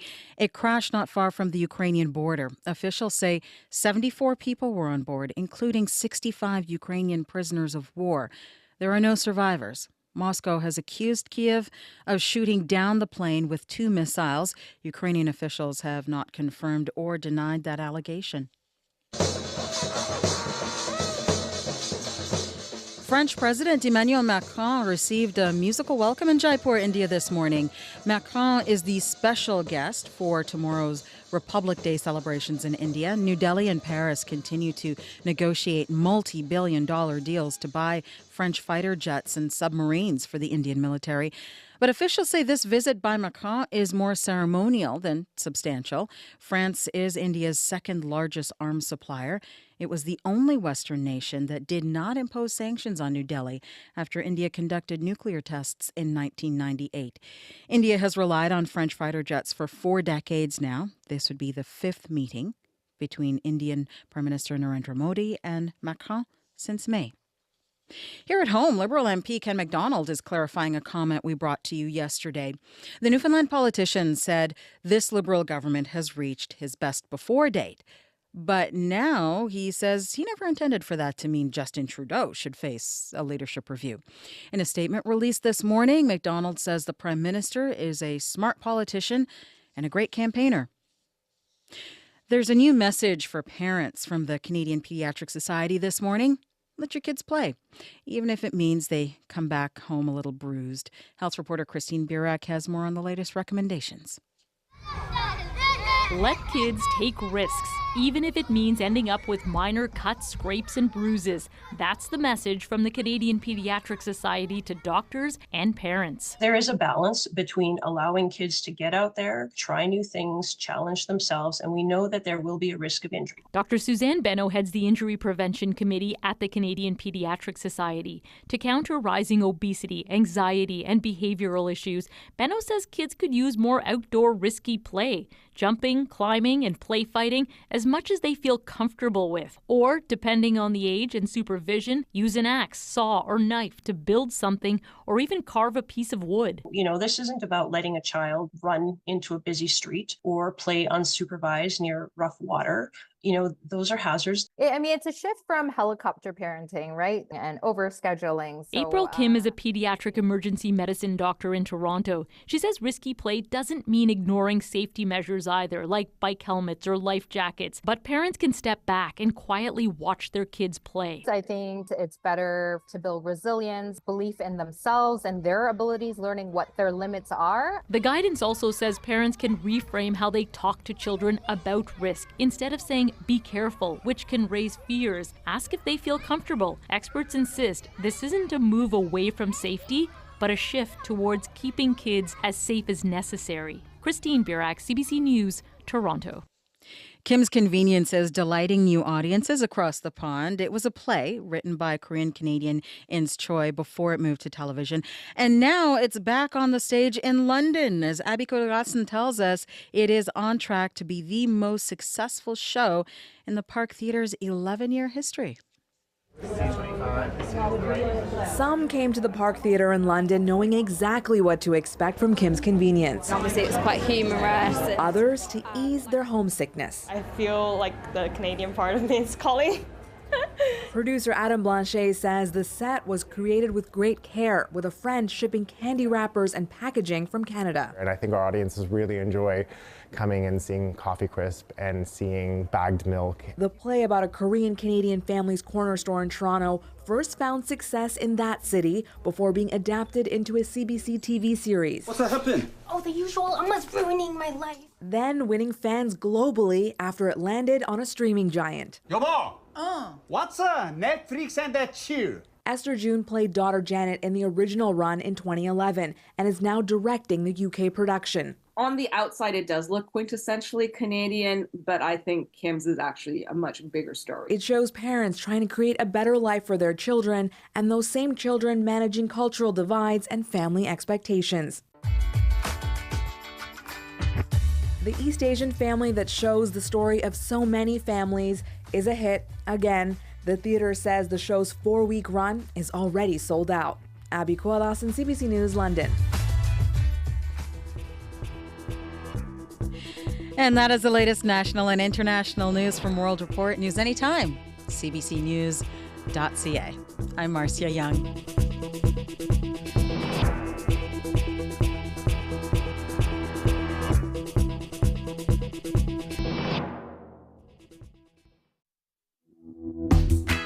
Well, hello, Winnipeg, and good morning, Manitoba. Thanks for joining us on this morning that's going to feel more like March than January. It is currently in the city -3. And I'm waving at some folks that are just getting off the bus and walking down Portage Ave here, and they are walking potentially through slush, might even be a little wet out there. I know driving did feel a really slushy. Abby with the forecast momentarily. This hour on the program, we are continuing our conversation and series about youth violence. It is on the rise, but what is at the root of it? And what can actually stop a teen or a kid from turning to violence in their life? We're going to talk to a mental health specialist whose scientific solution is showing promise. She's out of Toronto, and we're going to talk to her this hour. She has been trying to make inroads with this into Manitoba. Plus, this hour, United Airlines restoring 2 routes at the Winnipeg Richardson International Airport. We'll hear about the significance of that and where you can now fly to again. Let's get to Heather Wells, who is here with developing news from our CBC Manitoba News Centre. Good morning.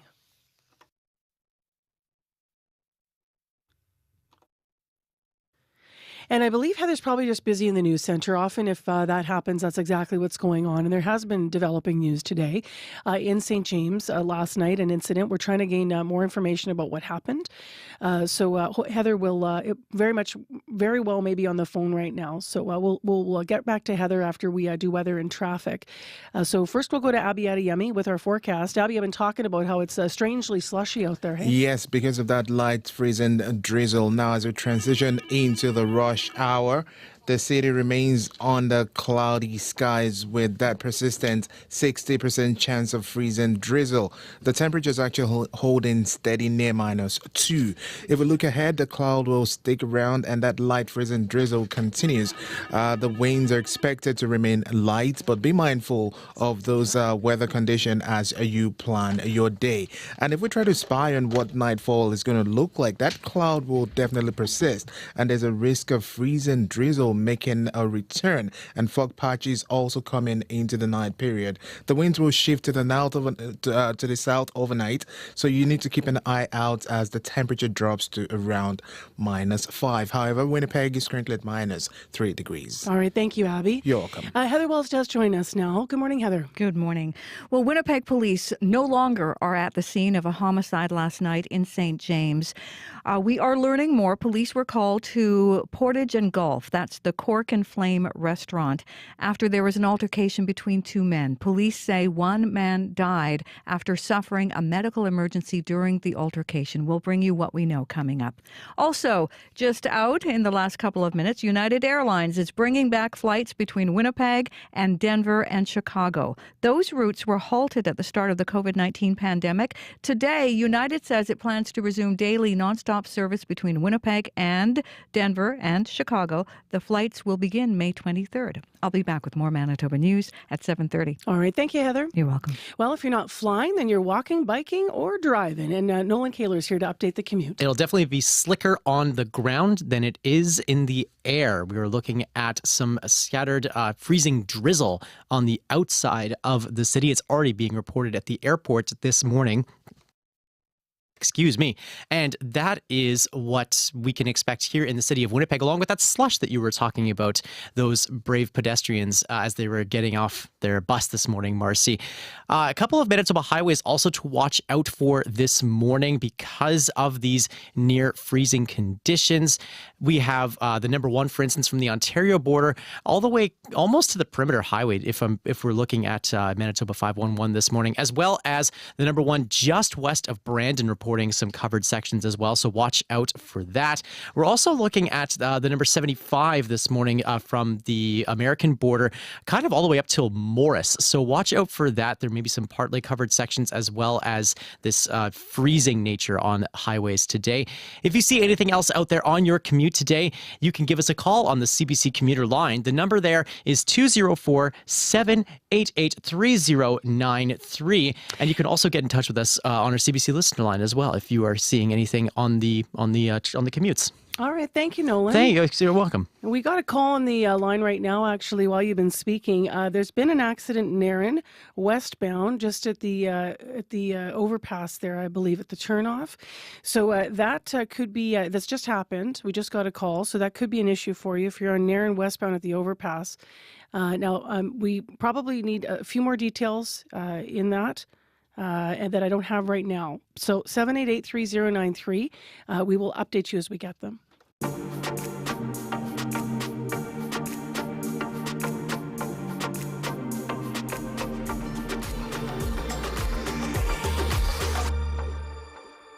7:15 a.m. is the time right now on 89.3 FM, 990 a.m. or on the app. Well, late last week, a group of Canadian mental health organizations announced the results of a survey they sponsored. They asked people to share their impressions about how the federal and provincial governments are doing when it comes to supporting access to publicly funded mental health care services.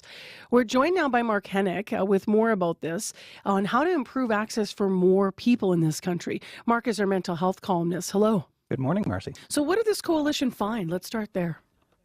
So the Canadian Alliance on Mental Illness and Mental Health, or CAMI, they're a group of 18 national mental health organizations. And their report card was based on a survey conducted by Polaris Strategic Insights. They surveyed just over 3,200 Canadians from every province about their experience of the publicly funded mental health care system. And they did so across 4 categories: access to services, confidence in those services, satisfaction, and effectiveness. Now, the national average grade was a resounding F, a big failure. And even that was a notable decline from the D grade that they gave last year. This really tells us that Canadians are not happy in any province with their public mental health care, such as it is. I spoke actually with a representative at the Canadian Psychological Association. They're one of the CAMI member organizations. And he told me that he thinks that this is because there's a significant gap between what Canadians expect from their governments, federal and provincial, and what these governments are actually delivering. He says that governments are not moving fast enough and they're not making the necessary investments to improve access to mental health care services right across the country. Now, to the extent that there is a gap between what people want and what's available, why? Like, what's behind the gap? You know, according to the survey, 9 in 10 Canadians consider timely access to mental health services to be important.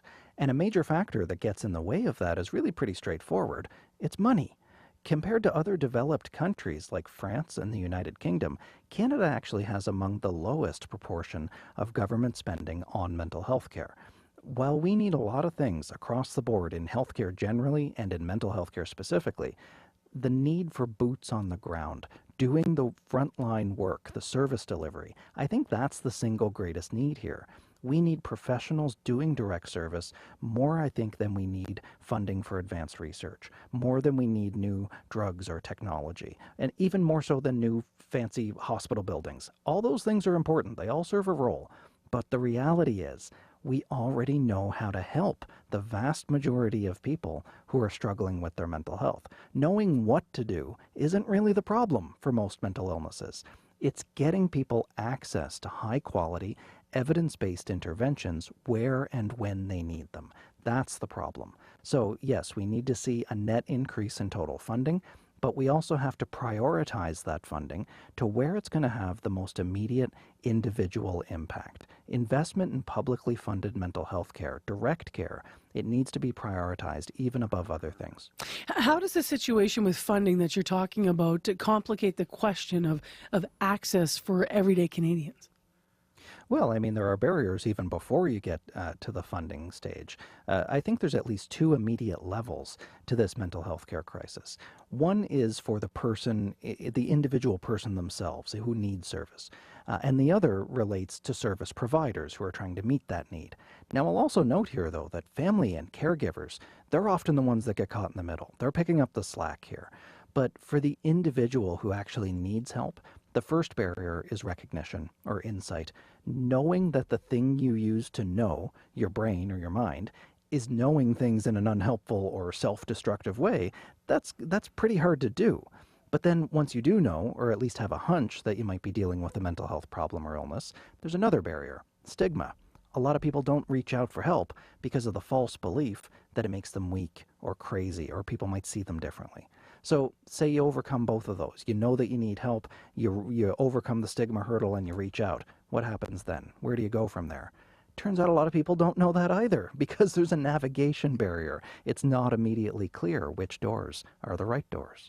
Now, this is the point at which having decent access to mental health care providers comes in, right?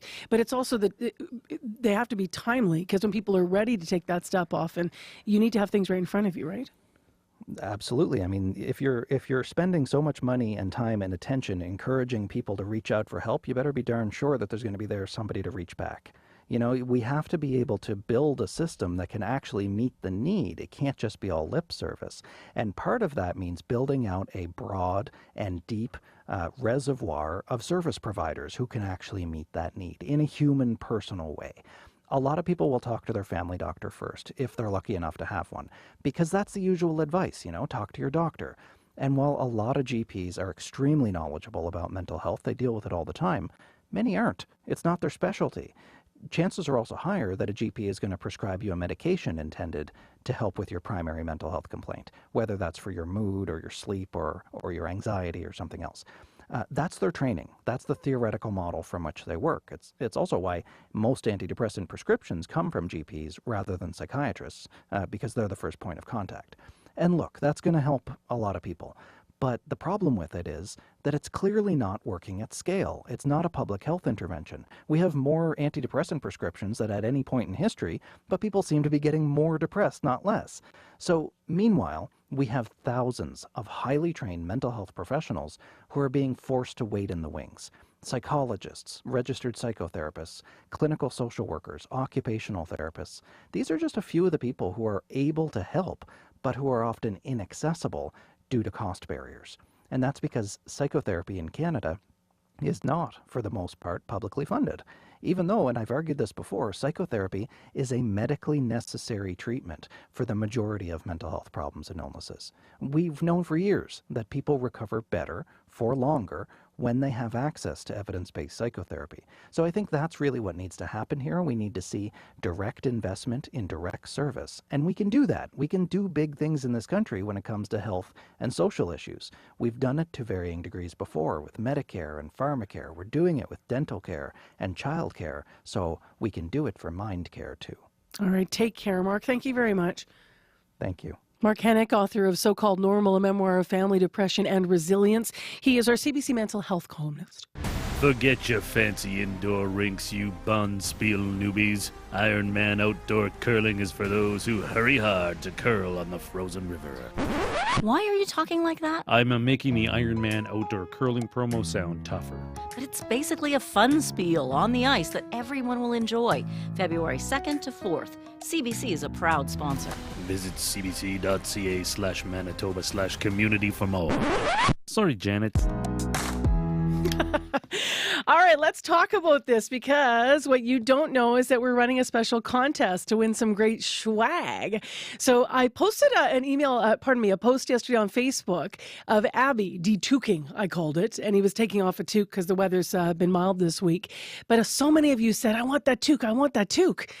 You can win that toque. It is a CBC toque, and we've also got a CBC prize pack with a whole bunch of different things in there, a mug and a nice bag. How do you win? Well, we, in the spirit of our sponsorship for the Ironman Outdoor Curling Bonspiel, which kicks off, as you just heard, next Friday and runs through the weekend at the Winnipeg Rowing Club on Lyndale Drive. So I'm emceeing opening ceremonies next Friday night at 5. Should be super fun. Our tent's going to be there, food and drinks, all that stuff. But if you want to come on down and cheer, we are trying to sort of get in that spirit now. This is how we're doing it. To win the swag, we want to see your hurry hard.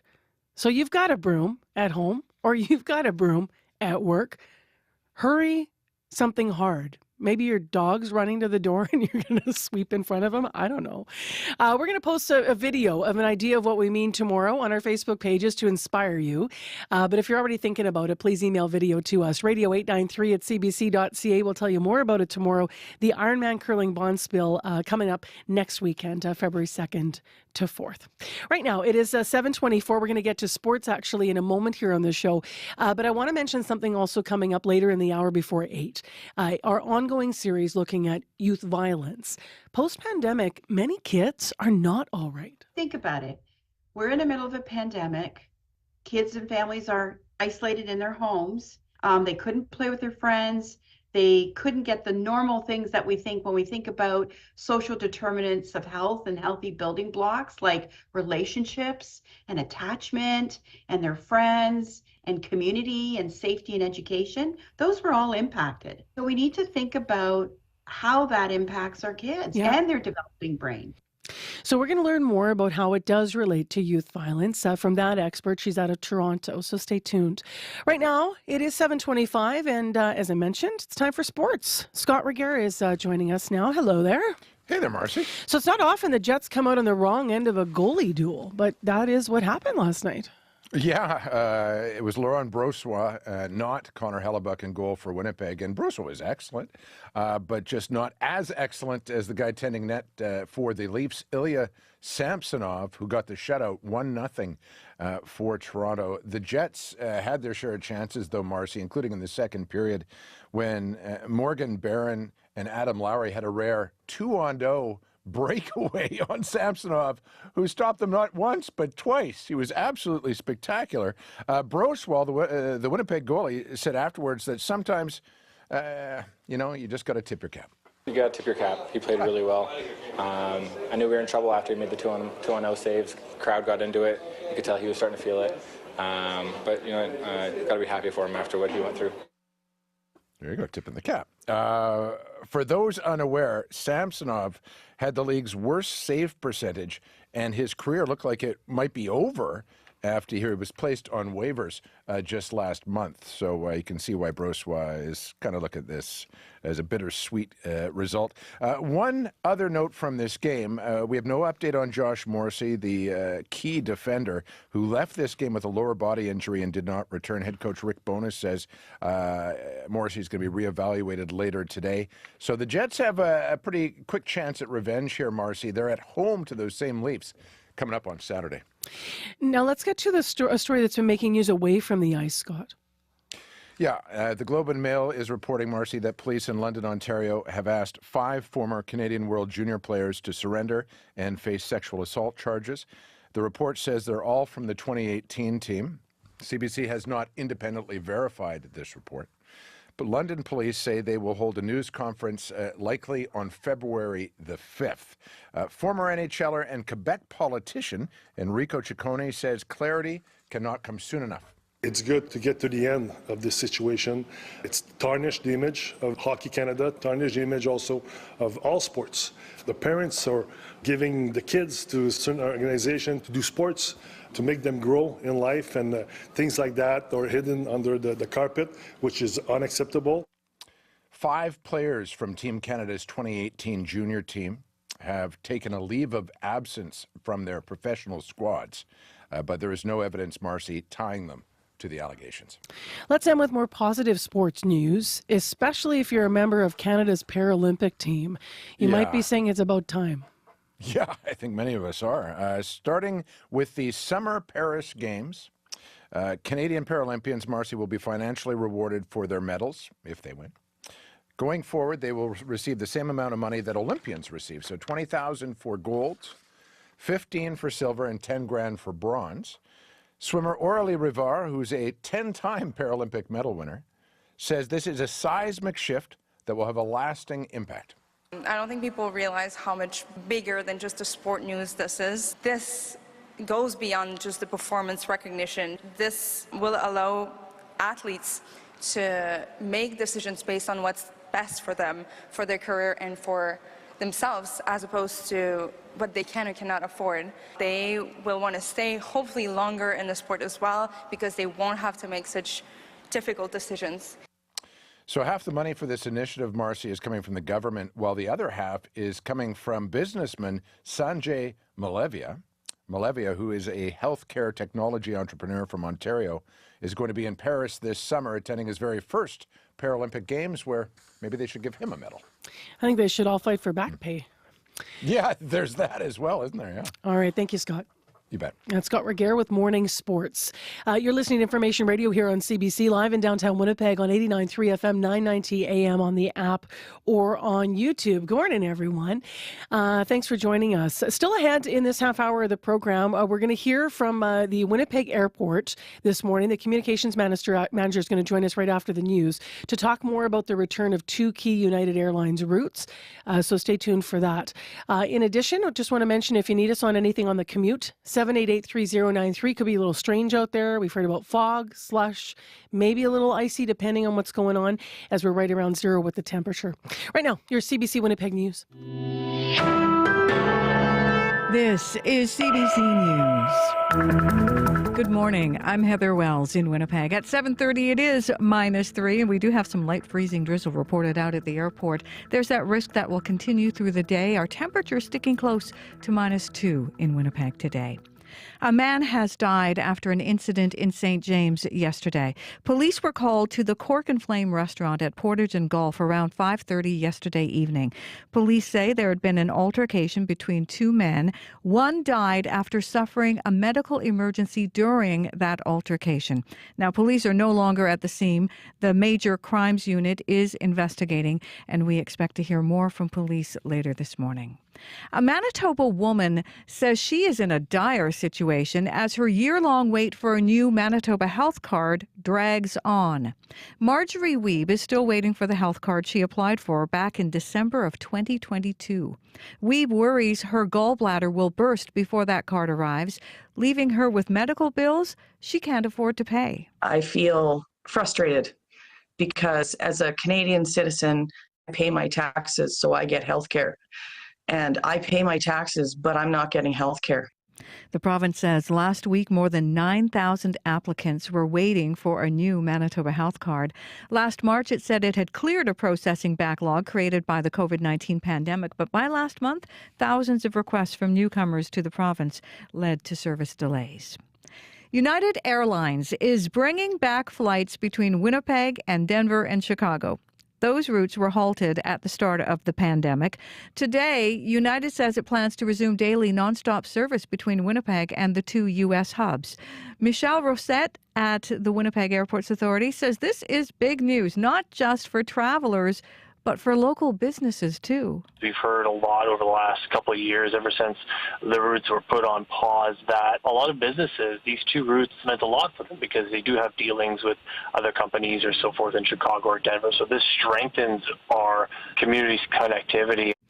This morning's announcement means the Winnipeg Airport will have 6 direct year-round routes to American destinations. The others are Minneapolis, Los Angeles, Las Vegas, and Atlanta.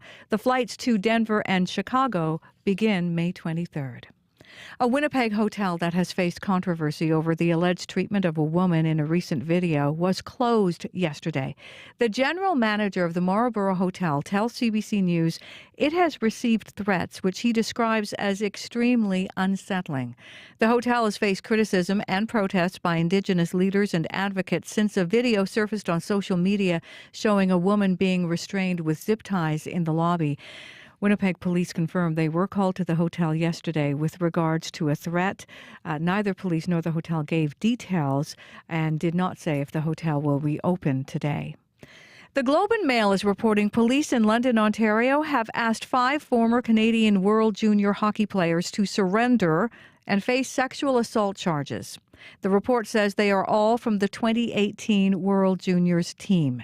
CBC has not independently verified the report. London police say they will hold a news conference early next month.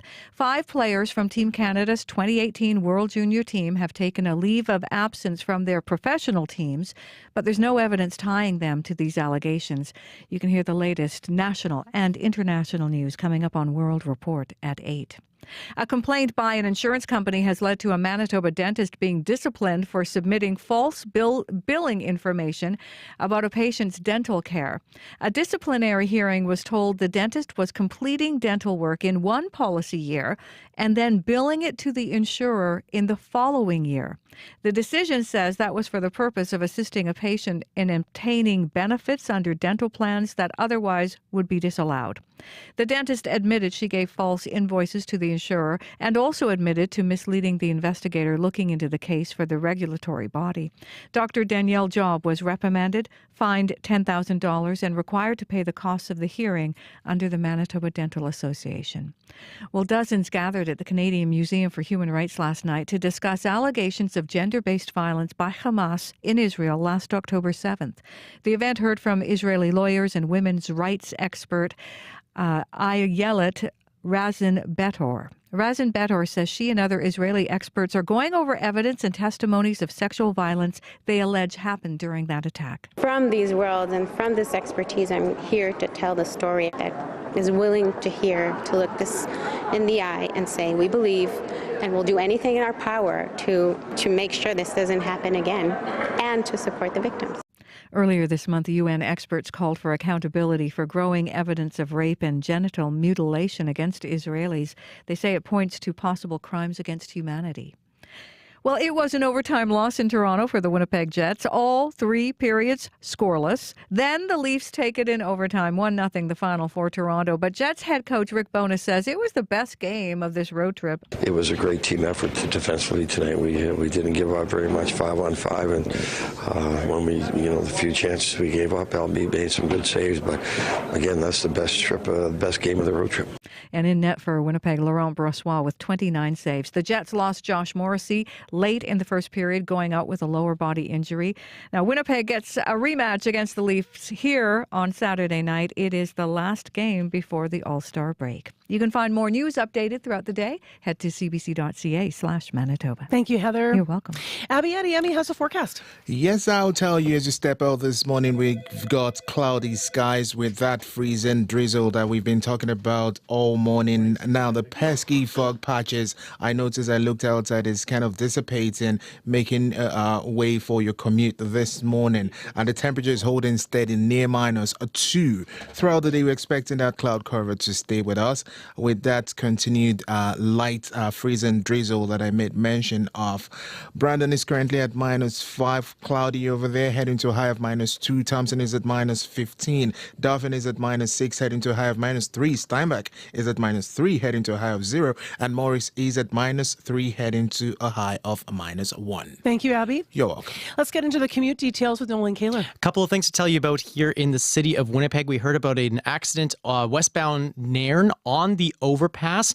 That will be causing some delays and is actually already affecting the intersection Watt at Archibald as well. So watch out for that as you're traveling in that part of the city. We also just got a call on the CBC commuter line letting us know about a train that is causing delays perimeter at Dugald. So watch out for that as you are making your way into the city of Winnipeg this morning. If you see anything else out there on your commute to start your Thursday morning, give us a call on the CBC commuter line. It's 204-788 3093. All right. Thank you, Nolan. Of course.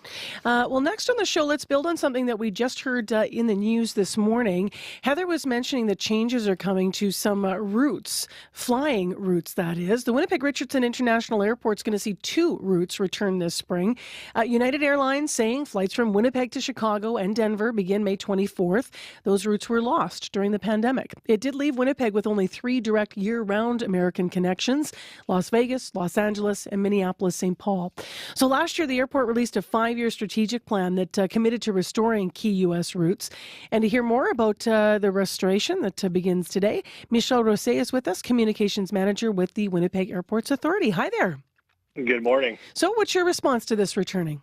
Well, it's an exciting day for our community. We know how valuable these 2 routes to Chicago and to Denver are for not only travelers looking to take off on a vacation or explore 2 really popular American cities, but also for local businesses. There's a lot of kind of trade going back and forth, and even tourism. In particular, we know we've heard a lot from our partners at Travel Manitoba and the Manitoba Lodgers and Outfitters Association over the last few years on just how big these routes are for the local economy and bringing tourists to Manitoba to explore this great place we call home.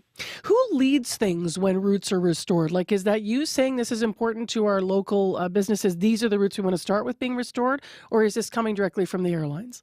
It's really a team effort. We're always in constant talks with our partners here locally on what kind of needs they need, what kind of routes they need, because really that's what Winnipeg Airports Authority exists for. It's to connect communities and turn meet the needs of all those who live and work across Manitoba. So we're always in constant talks with local businesses, local organizations to see what kind of routes they need, where do they need to go, where is kind of the tourists coming from. And then in turn, we continue our conversations with our airline partners to remind them about Winnipeg is on the map and kind of what is needed from them and what options are available from them. So this is a return of routes that were lost during the pandemic. Are there others that we lost during the pandemic that you're hoping to work on getting back? These are essentially the last 2 that we've been working to kind of get back. We saw the Minneapolis route come back fairly quickly after that was put on pause. We saw some of the other popular routes, kind of the sun destination routes, come back over the last couple of years. But these 2 routes, Chicago and Denver, have been high on our priority list, and it's exciting to see them come back. How often are the flights going to run, just to reiterate that? So once they launch, you'll have a daily nonstop flight, and it's going to be year-round to both Chicago and Denver. So you'll be able to take off to Chicago once a day from Winnipeg and take off to Denver once a day from Winnipeg. Why did it take so long for the routes to get back up and running? Like, what do you make of the delay? Well, there's a lot of work that goes into restarting a route, let alone 2 routes, but we've remained in regular contact with our partners at United Airlines over the last few years just to remind them about how valuable these 2 connections are to our community and that we're ready to welcome them back at any time. It takes a lot of work to make sure that the planes are right, you've got the right amount of pilots, that it fits with everybody's schedules. But we've been in contact with them ever since they were put on pause to let them know that we're ready for them whenever they're ready to return. Do you know if the cost of the flights will be similar to the other direct flights that we have, the Atlanta and LA routes, for example? Best bet is to take a look on United's website. They control the pricing, so they'll have various products available. And I know the difference this time around compared to when United was previously here, if you're familiar with this route, these 2 routes, is that they'll be now offering a business class option for those looking to travel. So 2 class options, so those prices will range. But take a look on the website, and they'll have more information there. Thank you very much for being with us this morning. Anytime. Take care. You as well. That's Michel Rousset, the Communications Manager with the Winnipeg Airport Authority. Hi, I'm Una Chaplin, and I'm the host of a new podcast called Hollywood Exiles. It tells the story of how my grandfather, Charlie Chaplin, and many others were caught up in a campaign to root out communism in Hollywood. It's a story of glamour and scandal and political intrigue and a battle for the soul of a nation. Hollywood Exiles, available now on CBC Listen. or wherever you get your podcasts. 7:42 a.m. is the time right now. Thanks for joining us. So whether it's on 89.3, 990 a.m. on the app or on YouTube this morning, it's -3. We've been there for most of the morning. Light freezing drizzle, and we'll be around -2 for the day. We have a chance this freezing drizzle is going to continue, and there could be fog out there in different parts of Manitoba, affecting the highways, maybe even in the city of Winnipeg. It looks like there's still some low-lying fog as the sun's getting ready to come up. But out the studio window here, Portage Avenue looks like a March day.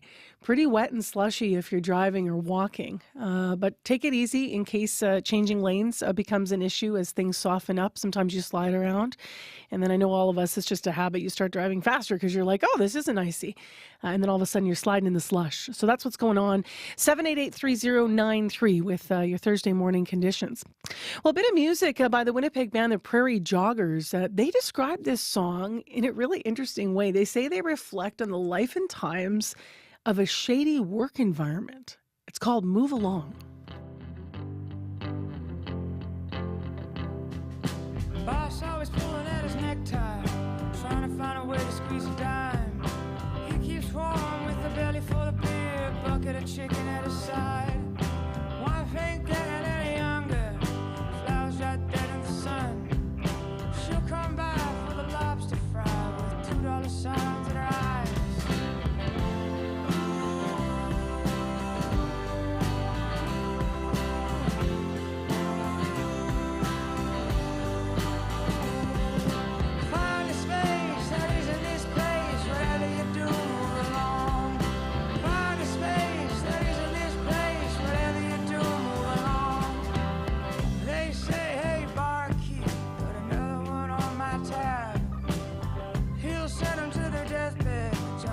And a cigarette.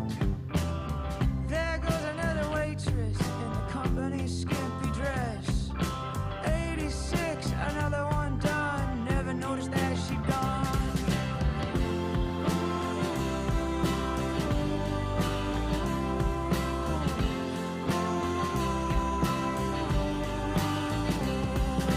Find a space that isn't this place. Whatever you do, move along. Find a space that isn't this place. Whatever you do, move along.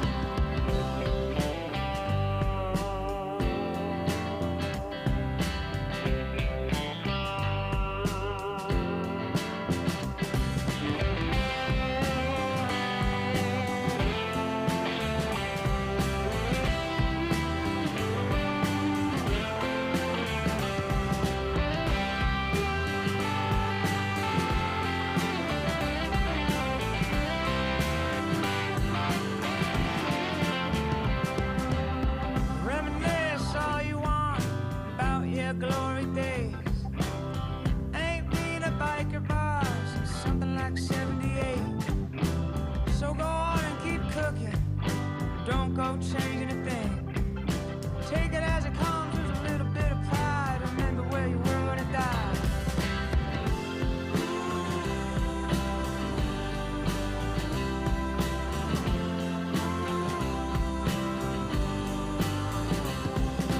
Find a space that isn't this place. Whatever you do, move along.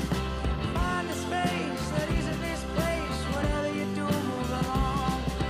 Find a space that isn't this place. Whatever you do, move along.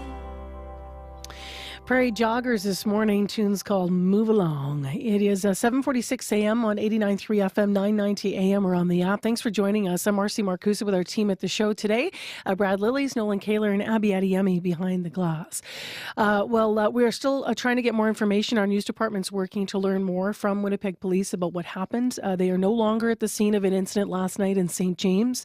Police were called to Portage and Golf, the Cork and Flame restaurant, after an altercation between two men. We can confirm one died after police say he suffered a medical emergency during the altercation. So as soon as we have more information to pass along, we will do so once we have things confirmed. Next on the program, it was a crime that shocked Manitobans, the stabbing and killing of a 14-year-old girl in broad daylight on a Winnipeg street. last month, and then a 17-year-old boy has now been charged with second-degree murder. It is one of many violent incidents between specifically teens in recent years. My next guest says that youth violence is on the rise post-pandemic. Lena Augimeri is a child and youth mental health specialist, a scientist practitioner, and the director of Child Development Institute in Toronto. She has been gathering data that sheds some light onto what is going on and why. And as we continue our series on youth violence, here's part of our conversation, starting with her response to the rising rates of violence among kids and teens. I think we have some really big problems. You know, we hear that we spend billions of dollars in mental health costs. We know that we have 1 out of 5 children, they think it could even be increasing to 1 in 4, have serious mental health issues, and that we also have the 3rd highest suicide rate. So I think our kids are facing the perfect storm. How does the uptick in recent years compare to what we saw statistically pre-pandemic on this?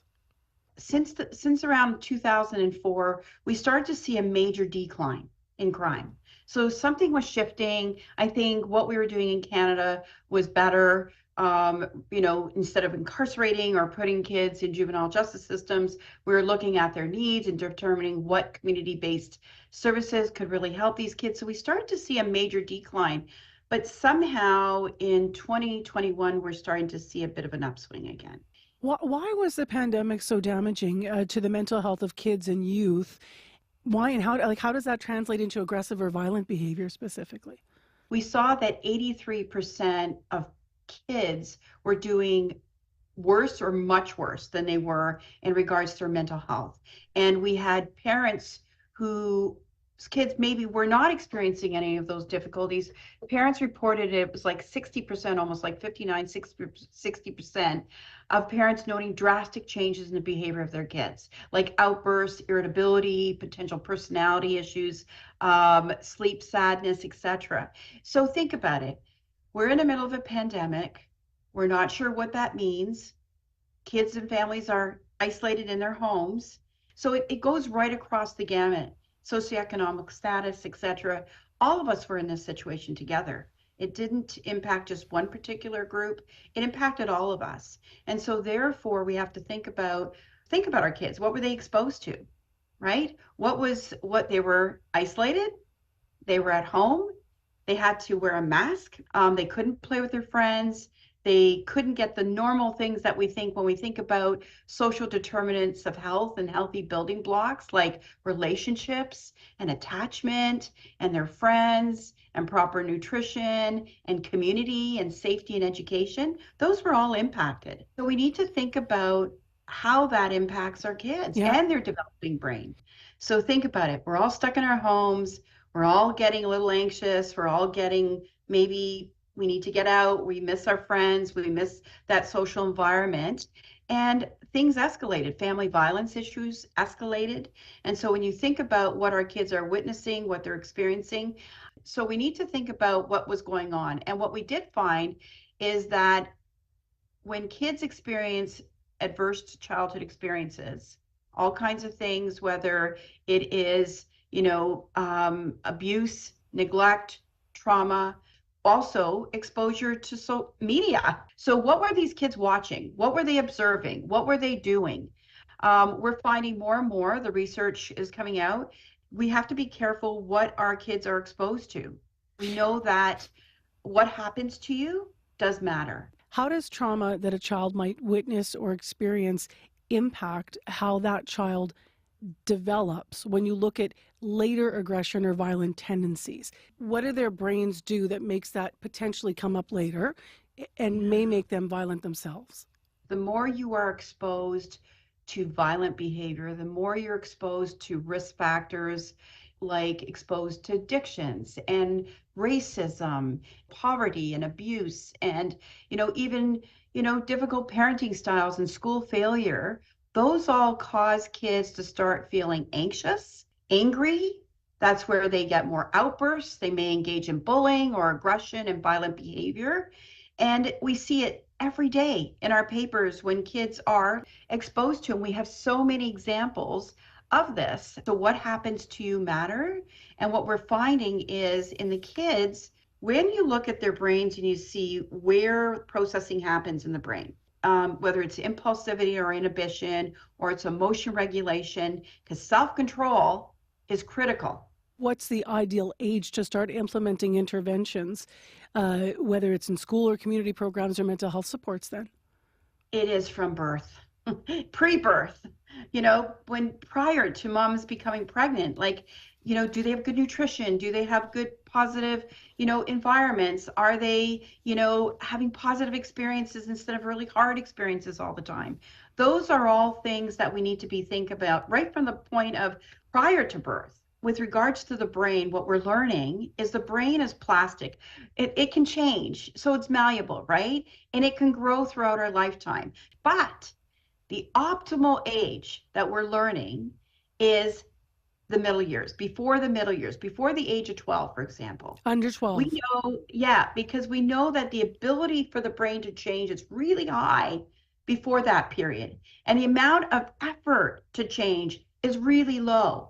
So that's why it's so optimal that if you catch these kids early intervention prior to the age of 12, you can really make some incredible impact in regards to helping them with their thinking, their feelings, and their actions. You talk about this 7 years warning, 7 years incubation period, so to speak. Can you explain what you mean by that? Kids who end up in court for committing a serious violent offense at the age of 14 and a half, any kindergarten teacher can tell you when they're concerned about a child. You see at around 6 or 7, they start to engage in some, disruptive behavior, aggression. And then before their 9th birthday, that's when they get in trouble. Maybe they're engaging in theft or shoplifting. And then just before their 12th birthday is where they commit a serious delinquent act. And at 14 and a half, they're in court for committing a serious violent offense. 7 years of warning, 7-year incubation period. What is so critical, Marcy, is think about how many individuals, how many adults, how many educators, family members, etc., even your community, were surrounding that child between that 7 years. Is it because at those younger ages, we are not understanding that these things can develop into aggression? It's not all kids who are 6 and 7 and acting out with their brothers or their siblings or their other kids are going to go down this path. But there are kids who have serious high risk factors. Then it's not necessarily about watching for the warning signs. It's about knowing that kid wholly as well and what's going on in their life. Any warning signs that you want to elaborate on that you haven't mentioned yet? Knowing when a child is extremely aggressive, what is going on, that's a huge red flag. Children who are not getting to school, kids who are extremely isolated are also extremely, so you can go from one gamut to the other. The kid who everybody knows and the child that seems to nobody knows. Yeah, schools are so critical in the conversation. What is happening in the walls of schools? Like, how are kids and teachers being impacted by the rise in violence that you're talking about? Schools are the heart and mind of the community.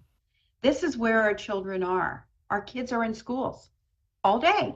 What we're seeing is in this uprise of incidents, educators have been personally subjected to violence or seen it against another member, and somebody said that was as high as 77%. And that number rises to 86%. Think about it, 86% when we're surveying those members who work in special education. So I don't think we can say we did this, it's good enough. I don't think good enough is no longer enough. And I think we have to really think strongly about how do we create safe and caring and thriving environments for all our children. Thank you. Thank you, Marcy. Lena Ajameri is a child and youth mental health specialist, scientist, practitioner, and director of Child Development Institute in Toronto. Now, that is part of a conversation we had at length as part of our youth violence series. Tomorrow, we actually have another interview with her because she has a specific approach that's used in Toronto. And she talked about trying to make attempts to get it here in Winnipeg as well. It's a mental health and crime prevention model that she co-founded that intervenes when kids and teens show concerning behaviors. and they have data to support that it's had some successful outcomes in helping kids move forward so they don't develop, so to speak, a tendency to violence later. So we'll find out how that works and also how the families are involved as well. So that's coming up tomorrow on the show. Right now, it is 3 minutes to 8 o'clock, and we have had developing news in Winnipeg overnight. Heather Wells is in with our headlines and more. Hi there. Good morning. Well, Winnipeg police are no longer at the scene of an incident last night in St. James. Police were called to Portage and Golf, the Cork and Flame restaurant, after an altercation between two men. One man died, police saying he suffered a medical emergency during the altercation. Now, at this point, we do not know if this has been ruled a homicide. We will hear more from police later this morning. And a Winnipeg hotel that has faced controversy over the treatment of a woman in a recent video was closed yesterday. The general manager of the Marlborough Hotel says the hotel's received threats. He describes them as extremely unsettling, and Winnipeg police confirmed they were called to the Marlborough Hotel yesterday with regards to a threat. I'll be back with more Manitoba news at 8:30. All right, thank you, Heather. You're welcome. Quick update on the commute, Nolan? Certainly the trouble spot this morning has been westbound Nairn. There is a stalled car Nairn at Foster. As well, we are still looking at that accident on the Nairn overpass affecting westbound traffic. Conditions also playing a part in the commute this morning, Marcy, with snow clearing equipment causing delays. Roblin approaching Moray, and a caller let us know about 3 semis that are jackknifed this morning at the center port, the trucking bay on the northwest side of Winnipeg. Anything else on the commute, you can call us at 204-788-3093. All right, and we just got a note from Highways. Highway 6 at Woodlands is now closed. There's been a collision there, so there's a detour in effect. Highway 6 at Woodlands. Light freezing drizzle in Winnipeg, -3, and today we're expected to stay around -2, not just this morning, but for most of the day. So take it easy out there with these changing conditions around zero. Besides the slush, you could have some challenges. But as Nolan said, 788-3093 with any updates. Coming up after 8, speaking of updates, we heard yesterday from the family of a South Sudanese man killed by police in 2019. After 8 o'clock, as we try to find out where the inquest is at, we'll hear from the Premier. On Cue with Tom Power. Last month, the Canadian playwright David Yee was awarded Canada's Most Valuable Theatre Award. David will be here to tell you why his writing career started out of necessity and how he's changing the game for the next generation of Asian North American playwrights. Sometimes you have to build the road in order to get there because nobody's going to do it for you. That's coming up on Cue, followed by Commotion with Elamine Abdelmahmoud on CBC Radio 1, the CBC Listen app, and everywhere you get your podcasts. The CBC News is next. Coming up in half an hour, it's The Current with Matt Galloway. A growing number of Canadians are paying thousands of dollars to get MRIs, not because a doctor ordered one, but to check on their general health. Why experts are raising concerns, coming up as part of our series on wellness, Well Founded, that's on The Current.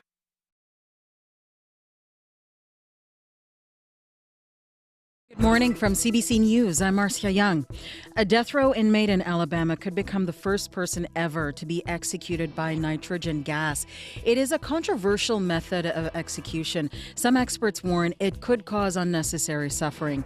State courts have rejected a bid to put a stop to the execution, despite many attempts by the inmates' lawyers. My co-host John Northcott is following the story for us this morning. And John, what are the concerns? Marcia, as of 1 p.m. today, Alabama officials have 30 hours to try to kill Kenneth Eugene Smith for a 1988 murder.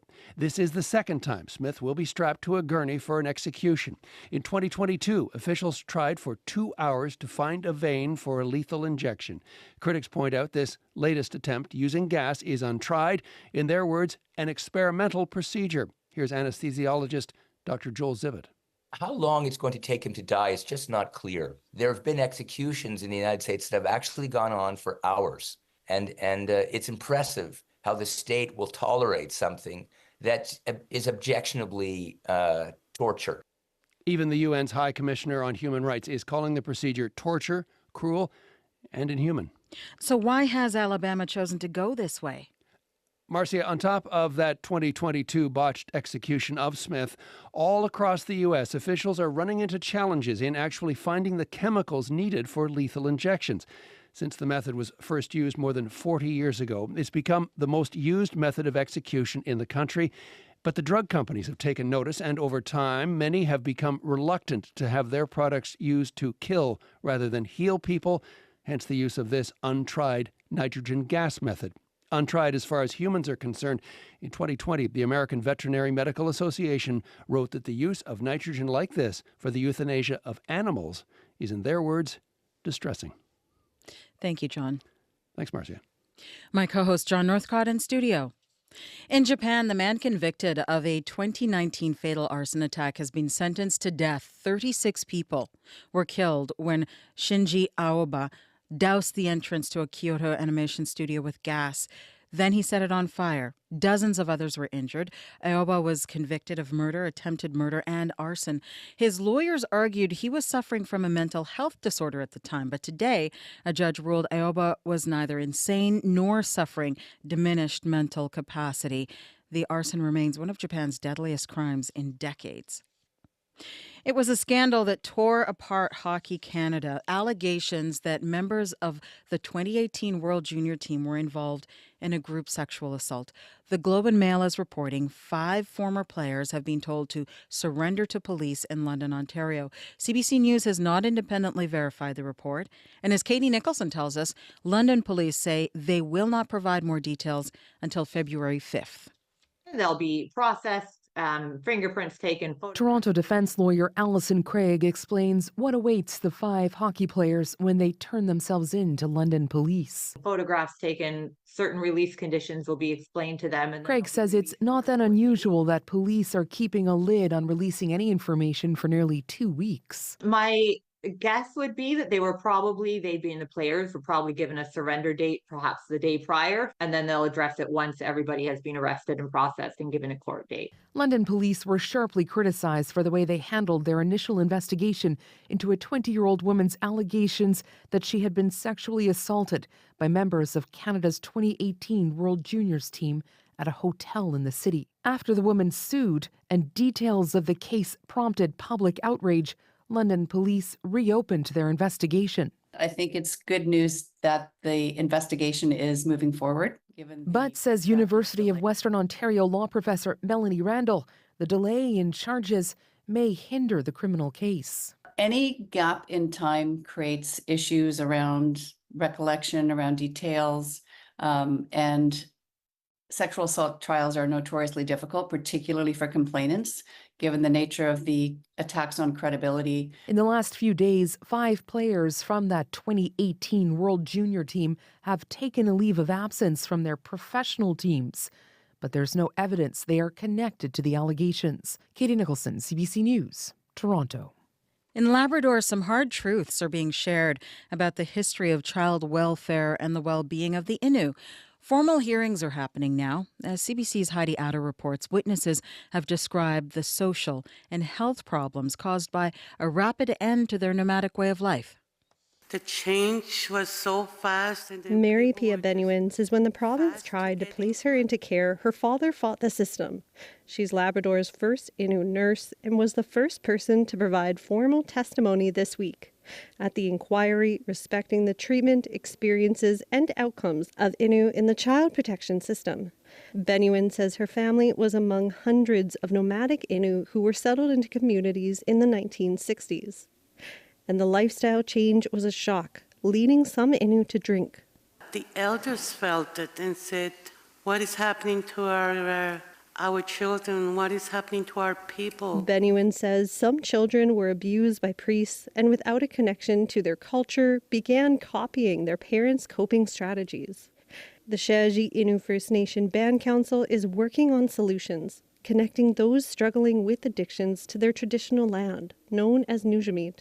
I feel that Nujamit is healing. I truly believe that. Helen Astor is the First Nation Social Health Director. She says funding remains a challenge. If you're given the money, you have to follow the criteria. Astor hopes Health Canada and Indigenous Services Canada can be more flexible so they can continue to connect Innu to who they were and who they are.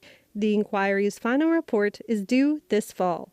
Heidi Adder, CBC News, Shajit Innu First Nation.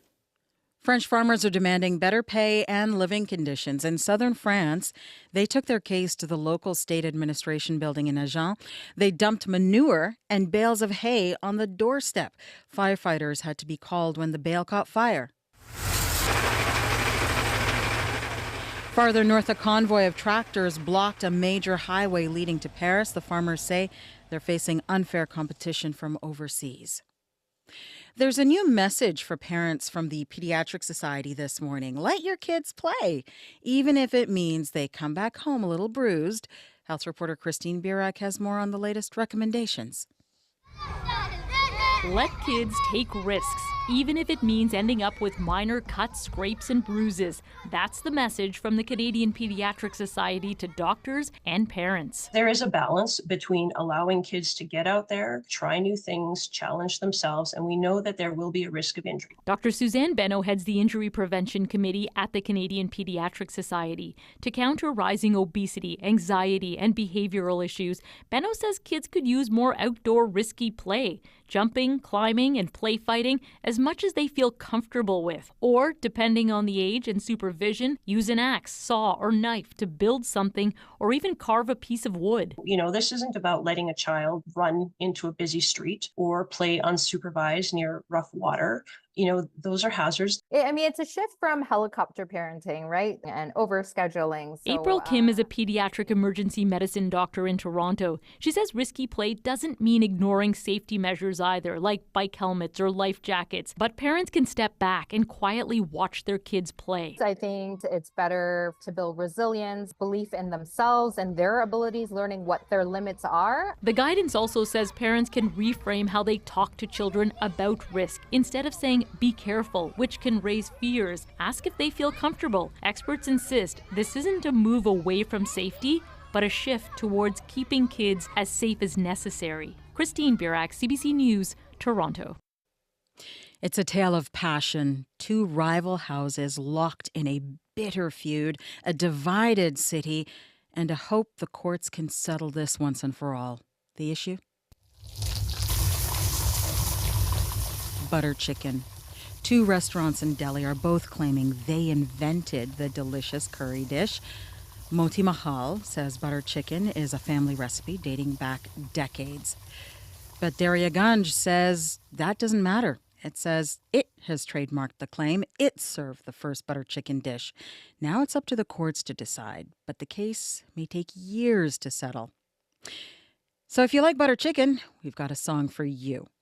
I just want let's get it kicking, baby, be my butter chicken. I want to make you That is Brampton, Ontario YouTube star Pushpek Sidhu and his song of courtship, the butter chicken song. butter chicken. I want to make you my chick, wrapped in not garlic. So come on. That's World Report. I'm Marcia Young. Friends are, no, you're their Bobby G. You're wearing fancy heels.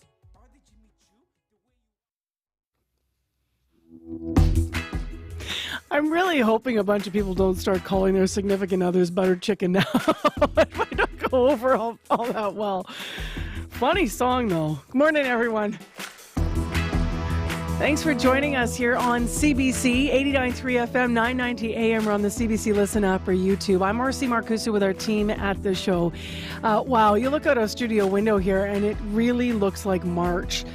We have had a lot of melting. We continue to have the light freezing drizzle, and it is mild. This half hour on the program, we're going to continue with something we had on yesterday's show, an exclusive interview with the family, the ex-wife of Machwar Madut, a woman who was co-parenting his children at the time of his death. Machwar Madut is the man who was shot and killed by police in 2019 in our community. The family's still waiting for the inquest to start into what happened. Now, we're going to hear from Premier Wab Kinew this half hour and how his government plans to address inquest delays overall in Manitoba. So stay tuned for our ongoing coverage of that story. Right now, though, let's go to our news department to find out more about what's been developing after something that happened in Winnipeg last night and other stories as well. Good morning. Good morning. Well, Winnipeg police say one man died after an altercation last night in St. James. Police were called to the Cork and Flame restaurant at Portage and Gulf around 5:30 yesterday evening. They say there had been an altercation between two men. One died after suffering a medical emergency during the altercation. We do not know if this was a homicide, but we can tell you the Major Crimes Unit is investigating. United Airlines is bringing back flights between Winnipeg and Denver and Chicago. Those routes, you may recall, were halted at the start of the COVID-19 pandemic. Today, United says it plans to resume daily, non-stop service between Winnipeg and the two American hubs. The flights from Winnipeg to Denver and to Chicago will begin on May 23rd. I'll be back with more Manitoba news at 8:30. Thanks, Heather. You're welcome. Hey, Abby, won't you be my butter chicken? Yeah, but I would have preferred butter turkey. I don't know. I don't think any food works in that context. I know. Yeah, I'm trying to fix. What's the line of the song? Baby, won't you be my pierogi? No. Nope. Jollof rice? Nope. I can. Chicken and chips? No, it's not even working. All right, let's get into the forecast. It is oddly warm. Yeah, we have a mild day today. It's -3 in Winnipeg. Winnipeg is still on that cloudy skies with that freezing drizzle you're noticing as you commute to work during this rush hour period. The temperature is going to remain around -2 or -2, -3. As we roll through the rest of the morning into the afternoon, those the cloud you see now there will remain with us, and the freezing drizzle will still stay, but the wind will be light, so you don't have to worry about that. And as the day transitions to night, the clouds will be there, and that risk of freezing drizzle will continue. And then it's going to bring some fog patches. So if you're going to be driving later tonight, you need to put that into consideration. And the temperature will be dropping to around -5.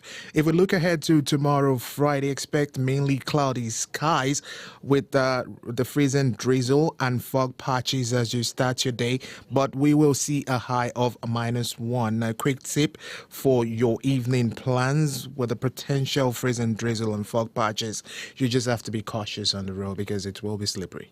So we'll see how it develops through the day. Thank you, Abby. You're welcome. Nolan Kaler, I know that you have a bit of a list now about what's happening on the commute. Yes, let's start with what's happening outside the city of Winnipeg. Highway 6 is now closed in both directions at Woodlands. That's because of a collision that occurred there in the last hour. So they are detouring folks around in that area. So that's something to watch for as you're traveling northwest out of the city of Winnipeg and, of course, southeast to get into the city this morning. Staying in the northwest side of the city, we got a call about 3 jackknife semis inside of the Centerport trucking bay. The caller didn't specify which directions those are affecting, so watch out for that as you are in the northwest side of the city. Also, a good reminder this morning from Kim, who reminds us to watch out for street clearing equipment on this slushy and freezing drizzly morning. That was affecting Roblin approaching Moray in the last hour as well, and those delays are starting to ease up a little bit. But the big problem here in the city of Winnipeg, westbound Nairn, which saw a collision on the overpass this morning, as well as a stalled car Nairn at Foster. So still slow going as you're going westbound on Nairn over the overpass into the downtown. If you see anything else there in the final half hour of Information Radio, give us a call on the CBC commuter line. The number is 204-788-3093.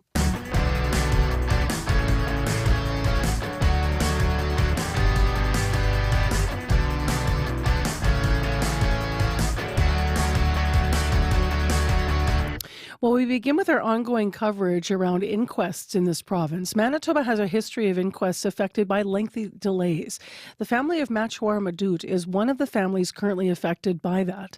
Madoot was killed by Winnipeg police in February of 2019. The officers involved were cleared during an IIU investigation that same year. But nearly 5 years later, family members are still waiting for an inquest.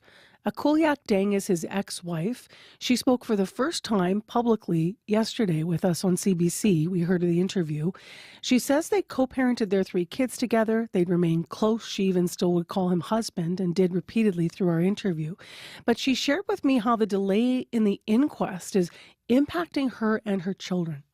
To be in the dark for 5 years is hard for a kid to move on with life, like schooling and other chores of life to do.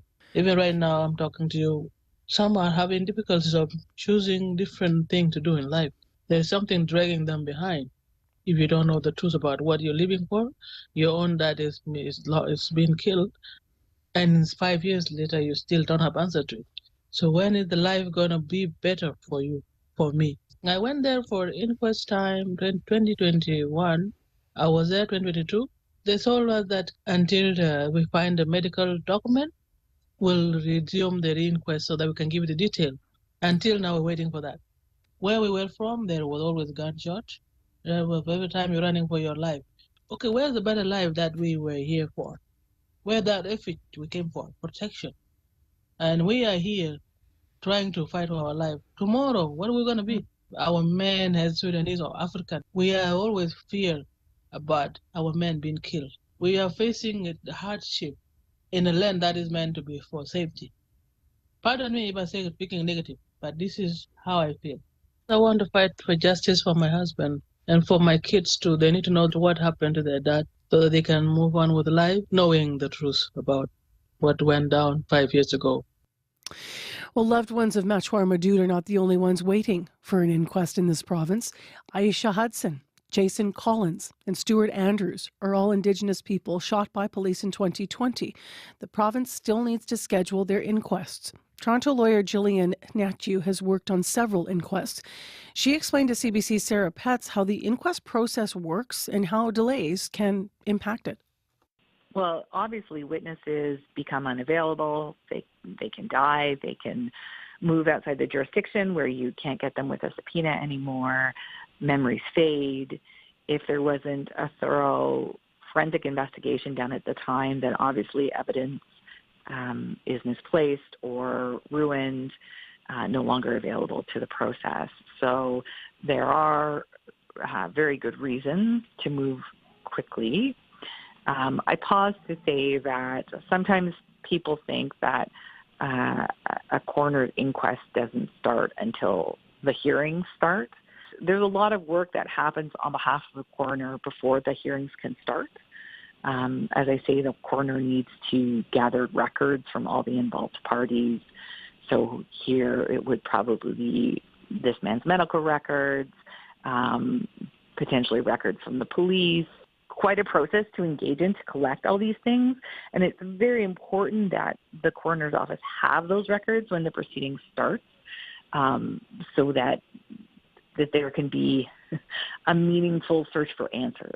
Basically, like, just because a hearing hasn't started, that doesn't mean that there isn't, work being done. That's right. Like as I say, I'm hugely sympathetic to this family, but the work that gets done before the hearings start will in large part dictate the success of those hearings. For sure. It's hard to question witnesses about records that you don't have. And sometimes you'll get a set of records, you'll realize they're incomplete, or they'll point you to a new set of records, and you have to go off and get those. It all sounds very easy. I struggle to sort of articulate how complex it can be, but I know having done it, it's an enormous amount of work. Does it maybe require, subpoenas to get some of those records? Like, is it that kind of, finding out where those records exist, and is that also at play? Yeah, that's also at play. Sometimes you do need a subpoena, or figuring out who the custodian is, format the records are kept in, because increasingly records are kept in various digital formats. Getting that to interact with software that is accessible to all the participants in the inquiry. Gillian Natchew, a Toronto-based lawyer, in conversation there with the CBC's Sarah Petz. Now, Premier Wab Kinew was asked about inquest delays. He spoke with CBC's Ian Fraze about what the provincial government will do to address them. I was recently with a grieving family from a nearby community who had to wait a number of weeks for their loved one's body to be released pending an autopsy. And the cases that you're referring to are very high profile, important cases in the media, but it's part and parcel of a broader staffing challenge that we have with autopsies and inquests and work being conducted by what we just say in common parlance, coroners in Manitoba.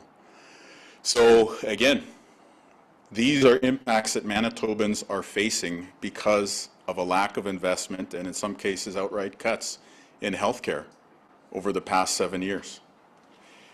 And my heart really goes out to folks who are waiting for answers. This is why we focused our administration on healthcare, Because whether it's somebody who's waiting for a service or somebody who's waiting for answers after they've lost a loved one, there's too many people in Manitoba asking that question, what if?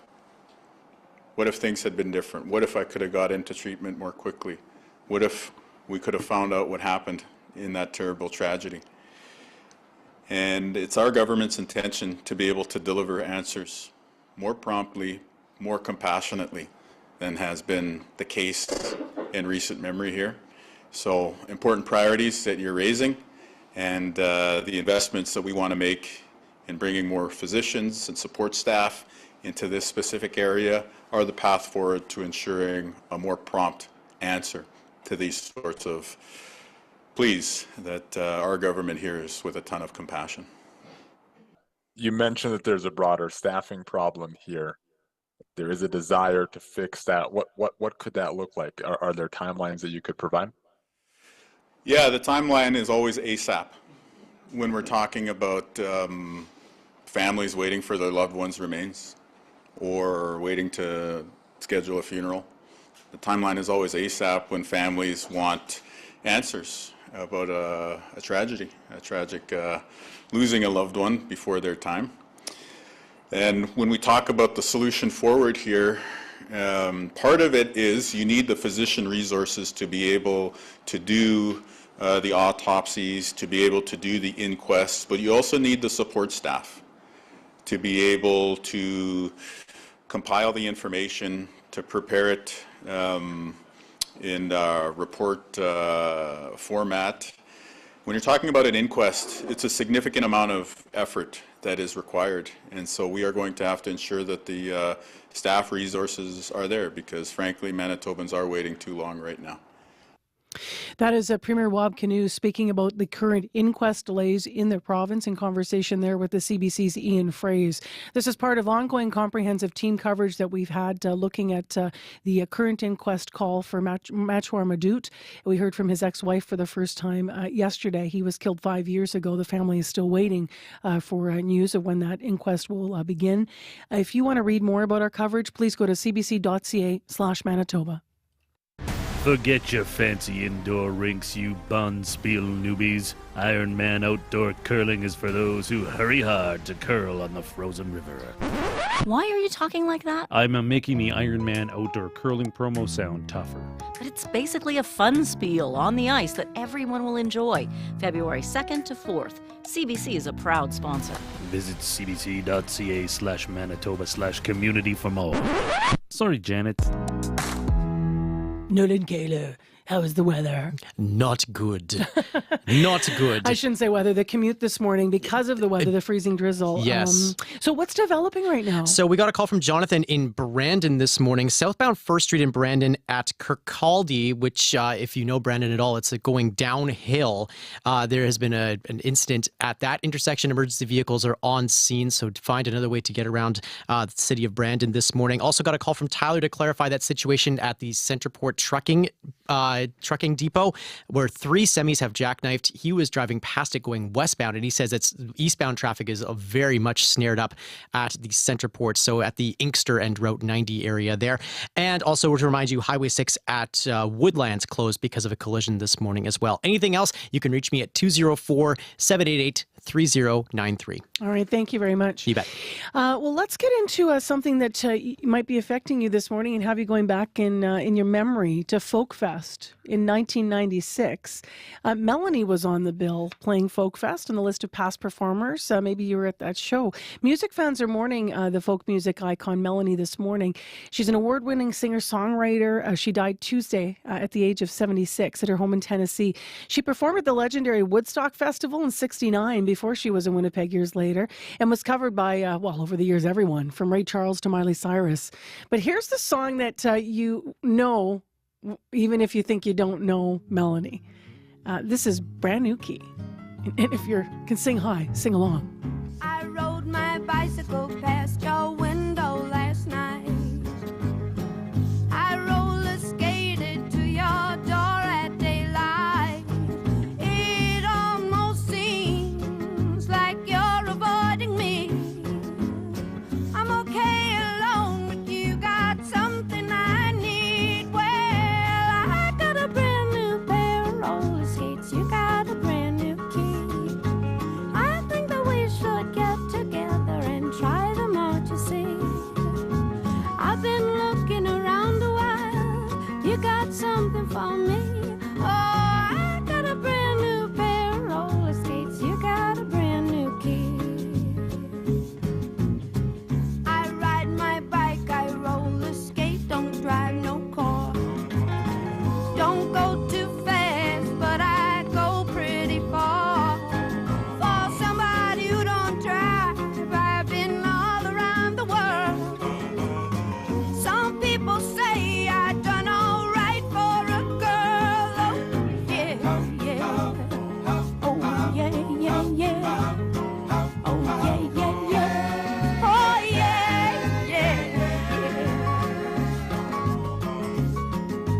That is Melanie in Brand New Key, and news that the folk icon died this week was announced on Tuesday. And we found that little note. I found that little note on past performers on the Winnipeg Folk Festival talking about how she played here in '96 at the Folk Fest.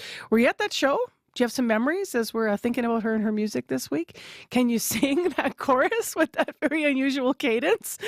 You can always let us know if you've got a story about Melanie that ties to Manitoba. Well, it's -3 in the city of Winnipeg this morning. We're going to be around -2 for most of the day. So our temperature is going to stay steady. We do have that light freezing drizzle and some fog challenges, and it is causing issues, all kinds of different issues on the commute. I know we're late in the program, but if you do have anything to pass along, please call Nolan on the traffic line. It's 788-3093. Well, after our morning show wraps here this morning, please stay tuned to CBC for The Current. Today, they're continuing their series on wellness. A growing number of Canadians are paying thousands of dollars to get MRIs, but not because they need one. Experts say the popularity of full body scans is actually misguided, and it actually could cause harm. So you think you're being preventative, but what's really at stake? Matt Galloway hosts The Current. He will have that conversation as part of the series on wellness coming up right after our show wraps. But first, it's your CBC Winnipeg News at 8:30. This is CBC News. Good morning. I'm Heather Wells in Winnipeg. At 8:30, it is -3 with light freezing drizzle, and we are not moving a whole lot today as far as temperature goes, sticking close to -2 throughout the day. A Manitoba woman says she is in a dire situation as her year-long wait for a new Manitoba health card drags on. Marjorie Wiebe is still waiting for the health card she applied for in December of 2022. That's the year she moved to Pinawa from Alberta. Wiebe worries her gallbladder will burst before that card arrives, leaving her with medical bills she can't afford to pay. I feel frustrated because as a Canadian citizen, I pay my taxes so I get health care. And I pay my taxes, but I'm not getting health care. The province says last week more than 9,000 applicants were waiting for a new Manitoba health card. Last March, it said it had cleared a processing backlog created by the COVID-19 pandemic. But by last month, thousands of requests from newcomers in the province led to service delays. A man has died after an altercation in St. James yesterday. Winnipeg police were called to the Cork and Flame restaurant at Portage and Golf around 5:30 yesterday evening. Police say there had been an altercation. One died after police say he suffered a medical emergency. His death has not been ruled a homicide. The Major Crimes Unit is investigating, and we expect to hear more from police later this morning. Travelers can soon fly direct once again from Winnipeg to Chicago and to Denver. United Airlines plans to resume daily year-round flights to and from those cities starting on May 23rd. The routes had been cancelled during the COVID-19 pandemic. Michelle Rossette at the Winnipeg Airports Authority says bringing them back is exciting news for people traveling from Winnipeg to the U.S. and beyond. He says it's also great for Manitoba's economy. Mayor Sean Boychuk says Heli skiing is well established in his glorious glory. Yes, it is. A lot of Americans coming up towards those hunting and fishing lodges, so it's a huge part of the economy. So it brings tourists from the world away to the city of 12,000. We definitely see some local entrepreneurs, local businesses. Rossette says Chicago and Denver are two of United's biggest airport hubs, meaning Manitoba travelers can expect more opportunities when it comes to connecting Ross flights. Kluche with industry group A Winnipeg hotel that has faced controversy over the treatment of a woman in a recent video was closed yesterday. The general manager of the downtown Marlborough Hotel tells CBC News it has received threats, describing those threats as extremely unsettling. The hotel has faced criticism and protests by Indigenous leaders and advocates since video surfaced on social media showing a woman being restrained in the hotel lobby with zip ties. Winnipeg police confirmed they were called to the hotel yesterday with regards to a threat. Neither police nor the hotel gave details, and it is not known if the Marlborough will reopen today. A complaint by an insurance company has led to a Manitoba dentist being disciplined for submitting false billing information about a patient's dental care. A disciplinary hearing was told the dentist was completing dental work in one policy year and then billing it to the insurer in the following year. The decision says that was for the purpose of assisting a patient in obtaining benefits under dental plans, which would otherwise be disallowed. The dentist admitted she gave false invoices to the insurer and also admitted to misleading the investigator looking into the case for the regulatory body. Dr. Danielle Job was reprimanded, fined $10,000, and required to pay costs of the hearing under the Manitoba Dental Association. Allegations of gender-based violence by Hamas in Israel brought dozens to the Canadian Museum for Human Rights last night. Ayelet Razin Betor is an Israeli lawyer and women's rights expert. She's part of a group of Israeli experts poring over evidence and testimony she says come from hostages, first responders, and victims. It's hard to listen to what I have to say, but this is what happened, and it's only the beginning. We're only in the beginning of investigating the story, and this is what happened, and people need to know. That's for the first thing, and to take a stand and to take action. Razin Bet-Or says she's sharing her work so people can bear witness to what happened. Last night's event was hosted by Jewish Child and Family Services. You can find more news updated throughout the day. All you have to do is head to cbc.ca/Manitoba. All right. Thank you, Heather Wells. You're welcome. Thanks to our news department this morning. Heather Wells, Aaron Broman, Megan Ketchison as well. On our live crew, Brad Lillies, Nolan Kaler, and Abby Adiyemi with a last look at our forecast. I'll just tell you, it's frizz and drizzle. The whole of the southern part still mild, close to -2 in Winnipeg. We really haven't moved much this morning. We're looking at -5 for folks in Brandon and Dauphin. You're headed to -14 in Thompson with light snow. Churchill has nights light snow and -14. It's -5 in Gimli, -3 in Steinbach, and -3 in Morris. All right, thanks, Abby. You're welcome. Nolan. Yeah, so we got that call about southbound 1st Street at Kirkcaldy in downtown Brandon. As you're going downhill into the downtown, emergency vehicles are on scene for an incident there, so take care to get around that. As well, Highway 6 just south of Woodlands closed both ways because of a collision. There are detours in place there. Take care as you're moving in that area. As well, 3 jackknife semis causing issues eastbound at the Centerport Trucking Depot, and that is a real mess out there. So out there on Manitoba highways and outside the city of Winnipeg, really take care on your commute and stay warm and dry out there, I guess, Manitoba. If you can. If you can. If you're biking, you need extra pants for sure. Yeah, absolutely. All right, Nolan, thank you. Thank you. Thank you for listening, everyone, this morning to Information Radio. Appreciate having you along the ride for CBC, with CBC, rather. And remember, tune in for next local programming, Radio Noon and Up to Speed this afternoon between 3 and 6. And, of course, news on the hour every hour. And online anytime as we await more information and confirmation about what happened in St. James last night.